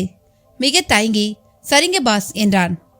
குட், டேக் த கன் என்ற அடுத்த நொடி காரில் இருந்த கன்னையும் எடுத்தான் மூர்த்தி. மறைவா, முதுகு பக்கம் வச்சுக்கோ, அப்படியே கூட வா சொல்லிவிட்டு இருவரும் வாழைத்தொப்பை ஒட்டிய 10 அடிக்கும் குறைவான மந்திக்கு செல்லும் பாதையில் நடக்கத் தொடங்கினர். மினி டார்ச் 1/2 மீட்டர் டயாவுக்கு மெர்க்குரி வெளிச்ச வட்டமாய் வழியினை காட்டிட்டு ஏற்காட்டின் 14 டிகிரி அளவிலான இறங்கு குளிர் காது மடல்களை விடைக்கிவிட்டு கைகளிலும் முறுக்கேற்றிட்டு மணி 7:50. வெகு தூரத்தில் ஒரு காரை ஓட்டு வீடு இருந்து அதன் முன் இன்னமும் ஒழிந்திராத ஒரு குண்டு பல்ப் எரிந்தபடி இருந்தது. மற்றபடி ஆளரவமே இல்லை. பயப்படாம வா. இப்ப நம்ம சுத்தி 100 மீட்டர் சுற்றளவுக்கு யாரும் இல்லை. அப்படி யாராவது இருந்தா காட்டி கொடுக்கிற டிடெக்டர் என் செல்போன்ல கனெக்ட் ஆயிருக்கு, அது காட்டி கொடுத்துடும் என்று சொல்லிக்கொண்டே நடந்தார் குலசேகர ராஜா. மூர்த்தியும் ஒட்டியே நடந்தான். போட்டு தள்ளின உடனேயே சுருண்டு விழுவாங்க. உடனேயே நீ போய் கார்ல இருந்து கடப்பாறை மண்வெட்டியை எடுத்துக்கிட்டு வா. நான் பாடிக்கிட்டே இருப்பேன். அப்படியே பாடிகளை இழுத்துக்கிட்டு எவ்வளவு தூரம் போக முடியுமோ போய் குழியை தோண்டி புதைச்சிடுவோம். மிளகா பொடி 1 கிலோ வாங்கிட்டு வந்திருக்கேன். தண்ணியில கரைச்சி புதைச்ச இடத்தை சுத்தி தெளிச்சிட்டா எந்த நாயாலையும் கிட்ட வர முடியாது. அப்ப போலீஸ் வருமுகிற பயம் இருக்கா பாஸ்? முட்டாளே, நான் காட்டு நாய்களை சொன்னேன். பணத்தை இழுத்து போட்டு குதறிடக்கூடாது தானே? சாரி பாஸ், நான் நாயின் உடனே போலீஸை நினைச்சிட்டேன். இதோ பார், நான் இதுக்கு மேலே யோசிக்க முடியாதுங்கிற அளவுக்கு யோசிச்சு திட்டம் போட்டு இங்க வந்திருக்கேன். நான் சொல்றதை மட்டும் கேள். இனி யாரை நம்பியும் இறங்கக்கூடாதுன்னு தான் நானே இறங்கியிருக்கேன். எந்த தப்பும் வந்துடாது, வரவும் விட மாட்டேன். நடந்தபடியே குலசேகர ராஜா சொன்ன வார்த்தைகளில் ஒரு மலையளவு அழுத்தம். Okay boss, okay boss. சரி, மந்த வந்துருச்சு பார். நான் முன்ன போறேன், நீ போ ஒளிஞ்சுக்கோ. மிக அதிகபட்சம் 3 மணி நேரம். இந்த 3 பேர் சாப்டரையே க்ளோஸ் பண்ணிட்டு போய் நாம அடுத்த வேலையை பார்க்க தொடங்கிடுறோம். ரைட்? ரைட் பாஸ் என்ற மூர்த்தி அப்படியே அங்கே ஏதாவது மரம் இருக்கிறதா என்று தனது செல்போன் டார்ச் வெளிச்சத்தில் தேடியபடியே சென்று ஒரு கடம்பு மரம் பின்னால் ஒளிவும் செய்தான். குலசேகர ராஜா மந்திக்குள் கால் வைத்து முனிசாமிக்கான பலிமேடை கடந்து ஒற்றை டியூப் வெளிச்சத்தில் தெரிந்த சமதள மேல் போய் நின்றார். பின்னர் நாலாபுரமும் பார்த்துவிட்டு செல்போனை எடுத்து போதிமுத்துவுக்கு போன் செய்ய முயன்றார். ஆனால் நாட் ரீச்சபிள் என்றே வந்தது. டென்ஷனும் எகிர ஆரம்பித்தது. மணியும் 8 தொட்டு அப்படியே 8:1 என்று ஓடத் தொடங்கிற்று. அவர்கள் வரும் மரவமே இல்லை. குளிர்காற்றின் குலாவல், ஈசல் பூச்சிகளின் உலாவல். இதனிடையே மூர்த்தி 8:30 மணிக்கு ஒளிந்தது போதும் என்று குலசேகர ராஜாவை நோக்கி வந்தான். என்ன மூர்த்தி, வராம கழுத்தறுத்துட்டாங்க? இல்ல பாஸ், உங்க பிளானை வாத்தி கண்டுபிடிச்சிட்டார் பாஸ். என்ன உளற? நம்மள அவன் பார்க்காத நிலையில எப்படி கண்டுபிடிக்க முடியும்? இல்லனா வராம இருப்பானா பாஸ்? அதுவும் 20 கோடி. எப்படி கண்டுபிடிச்சிருப்பாங்க? கண்டிப்பா சான்ஸே இல்லை. ஃபோன் பண்ணினீங்களே, அது நாட் ரீச்சபிள் வருது. சரி பாஸ், இனி இங்க நிக்கிறது வேஸ்ட். நாம கிளம்புவோம். ஒருவேளை வர வழியில இருட்டில் எங்கேயாவது தடுக்கி இடுக்கி விழுந்து. சான்ஸே இல்லை. அப்படி இருந்திருந்தா ஃபோன் பண்ணி சொல்லிடுவானே. ஆமால? ஆமாம் பாஸ். இப்ப நாம போவோம். எப்படியும் அவன் நம்மளை விட மாட்டான். நிச்சயம் பணத்துக்காக ஃபோன் பண்ணுவான். அப்போ வச்சுப்போம் பாஸ் கச்சேரிய. ஆமாம், இப்ப அதுதான் நமக்கு இருக்கிற வழியும் கூட என்ற குலசேகர ராஜா வந்தது போலவே மெர்க்குரி வெளிச்ச வட்டத்தை உருட்டி கொண்டு திரும்பி நடக்க தொடங்கினார். அதே 8:30 நேரம் ஏற்காடு பங்களாவினுள் கணேசராஜாவின் கார் போர்டிகோவில் புகுந்து நின்றது. ஓடி வந்தார்கள் நாச்சிமுத்துவும் பங்கஜமும். மெல்ல பின்சீட்டிலிருந்து இறங்கினால் ரத்தியும் தியாவும். முன்னிருந்து இறங்கிய கணேசராஜா நாச்சிமுத்துவை பார்த்து லக்கேஜை எல்லாம் கொண்டு போய் உள்ள வைங்க என்றபடியே ரத்தி பக்கம் திரும்பினான். அவள் தியாவை தனக்கு முன்னால் 2 கால்களுக்கு நடுவில் அணைத்தபடியே அவனை கலங்கிய விழிகளுடன் ஏறிட்டாள்.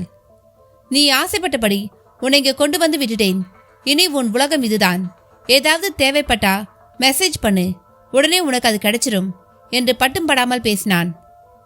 மெசேஜா? ஏன் பேசக்கூடாதா நான்? ரத்தி மிடறு விழுங்கி கொண்டே கேட்டாள். சரி பேசு. என்ன இப்ப? யார் யார் கூட எல்லாமோ பேசுறேன், உன்கிட்டயும் பேசிட்டு போறேன். ஜி, நான் உங்க மனைவி. மூணாம் மனுஷி மாதிரி பேசுறீங்களே. இருவர் பேச்சின் இடையே சுட்கேஸ் பேக்குகள் உள் சென்று முடிந்திர நாச்சிமுத்துவும் பங்கஜமும் திரும்பி வந்து சற்று தொலைவில் அடுத்து என்ன என்பது போல் நின்றனர். நாச்சிமுத்து, இனி ரத்தி இங்கதான் இருப்பா. நீயும் உன் பொண்டாட்டியும் தான் பாத்துக்கணும், புரியுதா? அதுக்கு என்னங்க, ரொம்ப சந்தோஷங்க. எது கேட்டாலும் இல்லைன்னு சொல்லாம வாங்கி கொடு. மேனேஜர் உன்கிட்ட பேசுவார். உனக்கு தேவையான பணத்தை அவர் கொடுப்பார். அதெல்லாம் தான் தெரியுங்களே. பேசுறத பார்த்தா நீங்க இங்க இருக்க போறதில்லைன்ற மாதிரி தெரியுதுங்களே. ஆமாம், நான் இப்பவே கிளம்பி ஆகணும். எனக்கு நிறைய வேலை இருக்கு. சரி, நானும் புறப்படுறேன். முதலாளி, உள்ள வந்து ஒரு காப்பி கூட குடிக்காம போறீங்களே, இவங்களுக்கு போட்டுக்கொடு என்று ரத்தி பக்கம் கை காட்டியவன் அதே வேகத்தில் காரை கிளப்பி கொண்டு பறக்க ஆரம்பித்தான். அவன் வேகம் ரத்தி கண்களில் கண்ணீராய் கொட்டிற்று. பார்த்த பங்கஜத்துக்கு பக்கென்றது. அம்மா, என்னம்மா முதலாளி ஏன் இப்படி ஒரு மாதிரி பேசிட்டு போறாரு? உங்களுக்குள்ளே ஏதாவது சண்டையாமா என்று கேட்டபடியே அருகில் வந்தாள். நான் என்னென்ன சொல்வேன் பங்கஜம், வா உள்ள போய் பேசுவோம் என்று ரத்தி தியாவோடு உள்நோக்கி நடந்தாள். அதே சமயம் கேட்டுக்கு வெளியே ஒரு மங்கி கேப் அணிந்த ஒருவன் கைலாசராஜாவுக்கு போன் செய்தவனாய், ஐயா, அம்மாவும் பொண்ணும் வந்துட்டாங்க. கணேஷ் சார் வந்த வேகத்துல உள்ள கூட போகாம திரும்பிட்டாரு என்றான். அத்தியாயம் 51. அசோகமித்திரன் மண்ணாங்கட்டியார் கேட்ட 16 பேர்களை தன் ஞாபகத்திற்கு கொண்டு வர பார்த்தார். அதை கேட்ட மண்ணாங்கட்டியார், ரொம்ப சிரமப்படாத, அபிராமி பட்டன் இதை தன் அந்தாதியில ஒரு பாட்டாவே பாடி வச்சிட்டான். எதையும் பாட்டா எழுதி வச்சிட்டா அப்புறம் அது மறக்கவே மறக்காது என்றவர் அந்த பாட்டையும் பாடி காட்டத் தொடங்கினார். கலையாத கல்வியும் குறையாத வயதும் ஓர் கபடும் வராத நட்பும் கன்றாத வளமையும் குன்றாத இளமையும் கழுப்பிணி இல்லாத உடலும் சலியாத மனமும் அன்பகலாத மனைவியும் தவறாத சந்தானமும் தாழாத கீர்த்தியும் மாறாத வார்த்தையும் தடைகள் வராத கொடையும் தொலையாத நிதியமும் கோணாத கோலும் ஒரு துன்பமில்லாத வாழ்வும் தூய நின் பாதத்தில் அன்பும் உதவி பெரிய தொண்டரோடு கூட்டு கண்டாய் அலையாழி அரிதுயிலும் மாயனது தங்கியே ஆதி கடவுரின் வாழ்வே அமுதீசர் ஒரு பாகம் அகலாத சுகபாணி அருள்வாய் சுவாமி அபிராமியே என்று அந்த பாடலை பாடி முடிக்க மண்ணாங்கட்டியார், என்ன பாட்டுக்களை புரிஞ்சிருக்கிற அந்த 16 இப்ப தெரியுதா என்று கேட்டார். தெரியுது குரு. கல்வி, அறிவு, ஆயுள், ஆற்றல், இளமை, துணிச்சல், பெருமை, பொன், பொருள், புகழ், நிலம், நல்ல பிள்ளைகள், நம்பிக்கை, நோயில்லாத உடல், முயற்சி, வெற்றின்னு நீங்க பாடும்பொழுதே அதை நான் பட்டியல் போட்டுட்டேன் என்றார் அசோகமித்திரன். இப்படி ஒரு பட்டியலை விமானமும் மின்சாரமும் கண்டுபிடிச்ச வெள்ளக்காரன் கூட உணர்ந்து சொல்லல. ஆனா நம்ம மூதாதையர்கள் சொல்லியிருக்காங்க, மனுஷ வாழ்க்கை பற்றின ஒரு ஆழமான பார்வையும் சிந்தனையும் இல்லாம இப்படி வரிசைப்படுத்த முடியுமா? யோசி. உண்மைதான், இப்படி நீங்க சொல்லும் பொழுது தெளிவா புரியுது. ஆனாலும் இதெல்லாம் மூடத்தனங்கிற மாதிரியும் சில விஷயங்கள் இதே மூதாதையர்கள் கிட்ட இருக்கே. அதுல ஒன்னு சொல்லேன். இறந்தவர்களுக்கு எள்ளும் தண்ணியும் விடுறது, ஒரு தாம்பாளத்துல ஒரு சொம்பு தண்ணியில விடுற கைப்பிடி எள் அவங்களுக்கு உணவா மாறி போகுதுன்னு சொல்லத எப்படி ஏத்துக்கிறது? இங்க தபால் ஆபீஸ்ல நீ ஒருத்தருக்கு மணி ஆர்டர் பண்ற, இங்க கட்டுற அந்த பணமோ அவருக்கு போகுது. அங்க இருக்கிற போஸ்ட் ஆபீஸ்ல இருக்கிற பணத்தை கொடுத்து நேர் செய்யறாங்க இல்லையா? அதை செய்ய தபால் ஆபீஸ்ல ஊழியர்கள் இருக்காங்க. இங்க நான் எல்லையும் தண்ணியையும் கீழே தானே கொட்டுறேன். வாஸ்தவம் தான். உன்னோட இந்த செயல்பாட்டுக்கு பின்னால தபால் ஆபீஸ் ஊழியர்கள் இருக்கிற மாதிரி இங்க தேவ சக்திகள் இருக்கு. அந்த சக்திக்கு உன்னோட பக்தியும் பாவனையும் மட்டும்தான் கணக்கு. அந்த தேவ சக்தி உன் எல்லையும் தண்ணீரையும் உன் பித்தர்களுக்கான உணவா, பொருளா, அருளா, மருந்தா, மாத்திரையா கொண்டு போய் சேர்க்கிறாங்க. எல்லோட கலந்த தண்ணீர் ஆவியாகி நீ யார நினைச்சும் உத்தேசித்தும் அதை விட்டையோ அவர்களை அடையுது. ஆனா எனக்கு அது தெரியலையே. அது புலன்களுக்கு புலனாகிற விஷயம் இல்ல, உணர்வால் உணர வேண்டிய விஷயம். எப்படி? அசோகமித்திரனின் கேள்விக்கு வார்த்தைகளில் பதில் கூறாமல் தன் யோக சக்தி கொண்டு வேறு விதமாக பதிலளிக்க தயாரானார் மண்ணாங்கட்டியார். பங்களாவுக்குள் நுழைந்து விட்டிருந்த ரத்தி ஹாலில் கிடந்த சோஃபாவில் அமர்ந்தவளாக அழத் தொடங்கியிருந்தாள். அருகிலேயே அமர்ந்த தியா தன் தாயை மிக பரிதாபமாக பார்த்தாள். அம்மா, என்ன நடந்துச்சு? எனக்கு எல்லாமே ஆச்சரியமா இருக்கு. ஐயாவுக்கும் உங்களுக்கும் மனஸ்தாபமா என்று பங்கஜம் சோஃபாவுக்கு கீழே தரையில் கார்பெட் மேல் அமர்ந்தபடி கேட்கவும் ரத்தியும் நடந்தவைகளை அவளிடம் சொல்ல தொடங்கினாள். என்னன்னு தெரியல பங்கஜம், திடீர்னு நான் அவருக்கு பிடிக்காம போயிட்டேன். அது மட்டுமில்ல, அவர் மாமா பொண்ணான மஞ்சு மேலையும் அவருக்கு ஒரு மோகம் உண்டாயிடுச்சு. இப்ப அவர் அவளை கல்யாணம் பண்ணிக்கிற ஒரு முடிவில் இருக்காரு. அடக்கொடுமையே, அது எப்படிமா இப்படி ஒரு மாற்றம்? அதான் எனக்கும் தெரியல. வீட்டில் பெரியவங்க என்ன சொல்றாங்க? எல்லாரும் அவர் பக்கம்தான் நிற்கிறாங்க. நான் தான் வெளியே இருந்து வந்தவளாச்சே, என்கிட்ட வேண்டா வெறுப்பா தானே இது நாள் வரை பேசிட்டு இருந்தாங்க. அது எப்படிமா? இதோ மொசக்குட்டி கணக்கா அழகா ஒரு பொண்ணு வேற, உங்களை எப்படிமா அவங்க மறுக்க முடியும்? ஏதோ நடந்திருக்கு பங்கஜம்.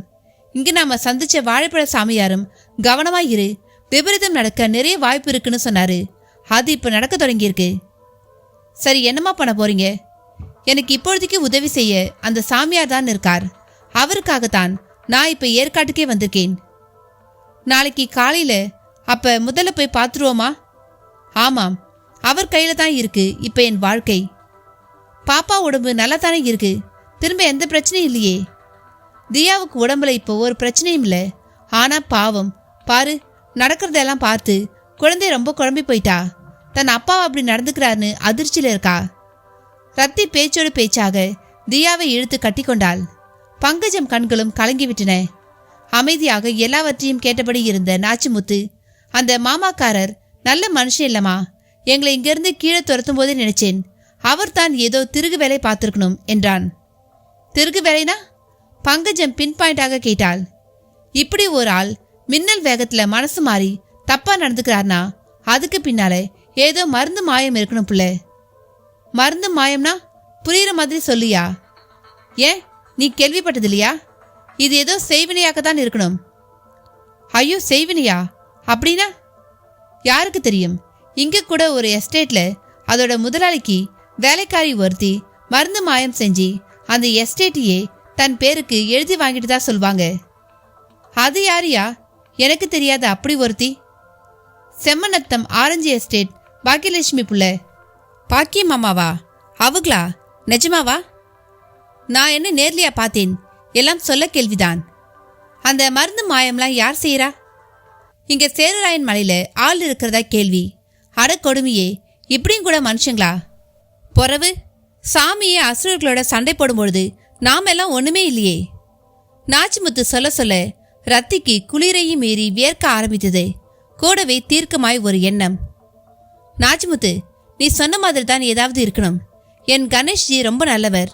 அவரை மாதிரி ஒரு நேர்மையானவரை பார்க்கவே முடியாது. இன்னும் சொல்லப்போனா அவருக்கு மஞ்சுவை கொஞ்சம் கூட பிடிக்காது. ஏன்னா மஞ்சு ஒரு ஹிஸ்ட்ரியா பேஷன். பிடிவாதம், திமிர், துரோகம்னு கெட்ட குணங்கள் அவ்வளவும் உடையவ. சுயநலத்தோட உச்சம். நிச்சயமா அவளை கணேஷ்ஜி விரும்ப சான்ஸே இல்லை. உறுதியான குரலில் சொன்ன ரத்தி, பங்கஜம், இப்ப போனா சாமியாரை பார்க்க முடியுமா என்று கேட்டாள் அதே வேகத்தில். இப்பங்களா? வேண்டாமா, பொழுது விடியட்டும், கொஞ்சம் பொறுத்துக்குங்க. இந்த ராத்திரி நேரம் கடும் குளிர் வேற, போய் சாமியை பார்க்க முடியாட்டி சிக்கலாயிடும். பங்கஜம் ரத்தியை சமாதானப்படுத்த ரத்திக்கும் அது புரிந்தது.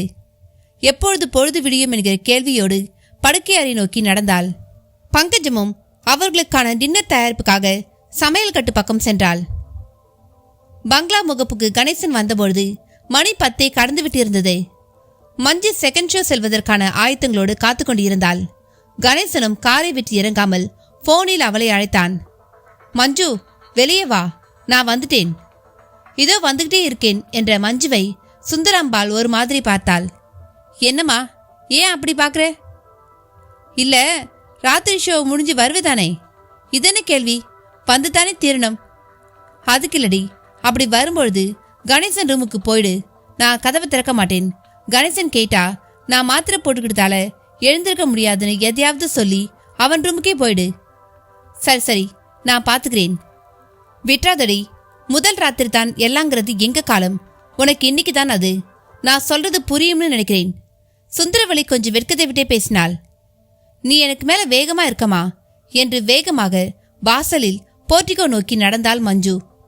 அவள் விலகிய சில நிமிடங்களில் எல்லாம் குலசேகர ராஜா வந்துவிட்டார். என்னங்க போன காரியம் என்னாச்சு என்று தங்கள் அரைக்கதவை தாழிட்டு கொண்டே கேட்டாள் சுந்தரவலி. நான் ஒரு கணக்கு போட்டு போனேன். ஆனா எதுவுமே நடக்கல சுந்தரம். அந்த செய்வனக்காரன் வரவே இல்லை. ஏங்க தெரியல. ஃபோன் பண்றதுக்குனே. இதை நீ சொல்லணுமா? ஃபோன் போகல. அப்ப என்ன பண்ண போறீங்க? அவன் பணம் இப்ப என்கிட்டல இருக்கு. அதுக்காக அவன் வருவான், வந்தே தீருவான். அந்த ரத்தியும் ஏற்காடு பங்களாவுக்கு போயிட்டா. கணேசன் இப்ப வந்து நம்ம மஞ்சுவை செகண்ட் ஷோ கூட்டிக்கிட்டு போயிருக்கான். அவ்வளவுதாங்க. இனி இந்த ஜோடியை பிரிக்க முடியாது. அவளுக்கு ஒரு முடிவு கட்டிட்டா அப்புறம் நமக்கு எந்த சிக்கலும் கிடையாது. தெரியும், ஏற்காடுல இருந்தே எனக்கு தகவல் வந்துருச்சு. ஆமாங்க, நல்ல சந்தர்ப்பங்க. என்ன பண்ண போறீங்க? ஏதாவது பண்ணித்தானே தீரணும். ஆனா பொறுமையா, அதே சமயம் பிசிறு இல்லாம பண்ணணும். குலசேகர ராஜா சொல்லிக்கொண்டே வார்ட்ரோபிலிருந்து இரவு உடையான பைஜாமாவை எடுத்து அணிந்து கொண்டவராய் சோஃபாவில் வந்து அமர்ந்தார். அப்பொழுது அவர் செல்போனில் ரிங்டோன். திரையில் மூர்த்தி பெயர். பாஸ். என்ன மூர்த்தி? இப்ப எனக்கு அந்த போதி முதுகிட்ட இருந்து ஃபோன் வந்துச்சு. அப்படியா? ஆமா, ஏன் வரலையா? அதையும் கேக்குறீங்க? இப்ப 3 பேரும் அந்த மலையில ஒரு பெரிய பள்ளத்துக்குள்ள விழுந்து கிடக்குறாங்க. 3 பேருக்குமே பயங்கர ரத்த காயங்கள், எலும்பு முறிவும் கூட. என்ன சொல்ற நீ? எப்படி ஆச்சு இப்படி? நம்ம பார்க்க வர வழியில ஒத்த காட்டு யானை எதிரில் வந்திருக்கு. சாயந்தரம் 5 மணிக்கே கிளம்பிட்டாங்களாம். சரியா அந்தி நேரம் யானை துரத்து தொடங்கியிருக்கு. தப்பிச்சு ஓட பார்த்துருக்காங்க. அப்ப மழை பெஞ்சு பாதை குழஞ்சி கிடந்ததுல வழுக்கி விட்டு 3 பேருமே ஒரு பெரிய பள்ளத்துல விழுந்துட்டாங்களாம். இப்பதான் போதிமுத்துவுக்கு மயக்கம் தெளிஞ்சிருக்கு. உடனே என்னத்தான் கூப்பிட்டான். சாமி, முதல்ல எங்களை வந்து காப்பாத்துங்கன்னு ஒரே கதறல். என்ன மூர்த்தி சொல்ற? இப்படி கூட நடக்குமா? காட்டுல இதெல்லாம் ரொம்ப சகஜம் பாஸ். சரி, இந்த மலையில எந்த இடத்துல விழுந்து கிடக்குறாங்க? அது அவனுக்கே தெரியல. நாம தான் போய் கண்டுபிடிக்கணும். மூர்த்தி சொல்லி நிறுத்த குலசேகர ராஜா முகத்தில் உடனேயே ஒரு பிரகாசம், கொஞ்சம் போல யோசனை. பாஸ், என்ன அமைதியாயிட்டீங்க? ஒண்ணுமில்ல. நாம போகாட்டி அவங்களால அங்கிருந்து வர முடியாதா? அது தெரியல. நிச்சயம் யாராவது உதவி செய்யாம அவங்க அங்கிருந்து வெளியே வர முடியாது. அதுதான் இப்ப அவங்க நிலை. இந்த நிலையில அவையே உனக்கு ஃபோன் பண்ணான். அந்த போதிமுத்துவுக்கு வேற யாரும் இல்லையா? நாம காத்துக்கிட்டு தான் நினைச்சு ஃபோன் பண்ணிருப்பான். அப்புறம் செல்போன்ல சார்ஜும் கம்மியா இருக்கு, சீக்கிரம் வாங்கன்னு சொன்னான். அருமை அருமை. என்னப்பா சொல்றீங்க? துப்பாக்கிக்கு வேலை இல்லாம பண்ண போறாங்க மூர்த்தி. புரியல? ஓ, நீங்க அப்படி வரீங்களா? இது அல்வா மாதிரி சந்தர்ப்பம். எப்படியாவது காலையில அந்த பள்ளத்தை நெருங்கி பெரிய கல்லா தூக்கி போட்டு அவங்க கதையை முடிப்போம். இதை விட ஒரு நல்ல சான்ஸ் நமக்கு கிடைக்கவே கிடைக்காது. ஆமாம் பாஸ், நீங்க இப்ப சொல்லும்போது தான் எனக்கும் புரியுது. நீ இப்பவே அந்த போதிமுத்துக்கிட்ட அவங்க கிடக்கிற பள்ளம் அந்த மலையில எந்த இடத்துல இருக்கு, எப்படி வரணும்னு கேட்டுக்கோ. அப்படியே காலையில வந்துடுவோம், தைரியமா இருங்கன்னு சொல்லி வை. Okay boss. குலசேகர ராஜா போனை கத்தெடுத்து விட்டு, சுந்தரம், காலம் இப்ப எனக்கு எல்லா வகையிலும் கை கொடுக்க தொடங்கிடுச்சு என்றார் மிக உற்சாகமாய். அப்படியே அவர்கள் பள்ளத்தில் கிடப்பதை கூறி முடிக்கவும் சுந்தரவல்லியும் பிரகாசமானாள். ஏங்க, அவங்கள கொன்னுட்டா இந்த ரத்திக்கு வழி? முதல்ல இவங்களை முடிக்கிறேன். இவங்க தான் ரொம்ப ஆபத்தானவங்க. அப்புறம் அவ விஷயத்துக்கு வருவோம். ஏற்காட்டுல தனியா தானே இருக்கா? கணேசன் கூப்பிட்டான் என்று போன் பண்ணி எஸ்டேட் தோட்டத்துக்கு அந்த குட்டி பொண்ணோட வர சொல்லி அங்க இருக்கிற கிடத்துல பிடிச்சு தள்ளிட்டா முடிஞ்சிச்சு கதை. புருஷன் இன்னொரு கல்யாணம் பண்ணிக்க போறது பிடிக்காம தற்கொலை செய்துக்கிட்டதாதான் எல்லோரும் நினைப்பாங்க. எல்லாம் சரியா நடந்துருந்தானே. நமக்கு நேரம் நல்லா இருக்கு சுந்தரம். அதான் அந்த 3 பேரு கூட யானை துரத்தி பள்ளத்துல விழுந்துட்டாங்க. ஆள் நடமாட்டம் இல்லாத வனாந்தர பகுதி அது. என்ன நடந்தாலும் கேட்க நாதி இல்லை. இப்ப நானும் மூர்த்தியும் போகாடி கூட அவங்க பழிக்கிறது கஷ்டம். இருந்தாலும் போறேன்னா வேறு யாரையும் அந்த போதிமுத்து கூப்பிடக்கூடாதுன்னு தான் அப்படியே கண்ணார சமாதி கட்டிட்டு வந்துடுறேன். அடுத்த குறியே அந்த ரத்தியும் குட்டியும் தான். குலசேகர ராஜா குரலில் குரூரம் கூத்தாட்டமாய் வெளிப்பட்டது. என்ன நண்பர்களே, கதையை கேட்டீங்களா? இந்த கதையோட தொடர்ச்சி உங்களுக்கு அடுத்த பாகமா வரும். அதுவரை இந்த கதையை கேட்டுட்டு உங்களுடைய கருத்துக்களை பதிவிடுங்க, லைக் பண்ணுங்க, உங்க நண்பர்களுக்கும் ஷேர் பண்ணுங்க. அப்புறம் சில முக்கியமான விஷயம், சில பேர் வந்து என்னுடைய கதையை பிடிச்சி எனக்கு வந்து தேங்க்ஸ் பட்டன் வந்து வாங்கியிருந்தீங்க. அதாவது தேங்க்ஸ் பட்டன் வாங்கி எனக்கு ஏதோ 40 rupees என்னமோ அந்த மாதிரி பே பண்ணியிருந்தீங்க. பட் நீங்கள் பே பண்ணாத அமௌண்ட் வந்து எனக்கு ஃபுல்லாக வரப்போகிறது கிடையாது. ஏன்னா யூடியூப் வந்து நிறையவே எடுத்துப்பாங்க. எனக்கு பார்த்தீங்கன்னா 12 rupees தான் வந்து வந்திருந்துச்சு. அதனால் நீங்கள் யாருமே வந்து எனக்கு தேங்க் பண்ணுறேன்னு சொல்லிட்டு பைசாலாம் எதுவுமே வந்து கொடுக்க வேண்டாம். அதற்கு பதிலாக நீங்கள் விருப்பப்பட்டீங்கன்னா என்னுடைய சப்ஸ்கிரிப்ஷன் பிளானில் வந்து நீங்கள் ஜாயின் பண்ணிக்கலாம். பிரான்ஸு, சில்வர், கோல்டுன்னு சொல்லிட்டு இருக்குது. அதில் நீங்கள் வந்து ஜாயின் பண்ணிக்கலாம். இது வந்து கம்பல்சரி கிடையாது. உங்களுக்கு விருப்பமாக இருந்தால் மட்டும் நீங்கள் பண்ணிக்கலாம். நன்றி, வணக்கம்.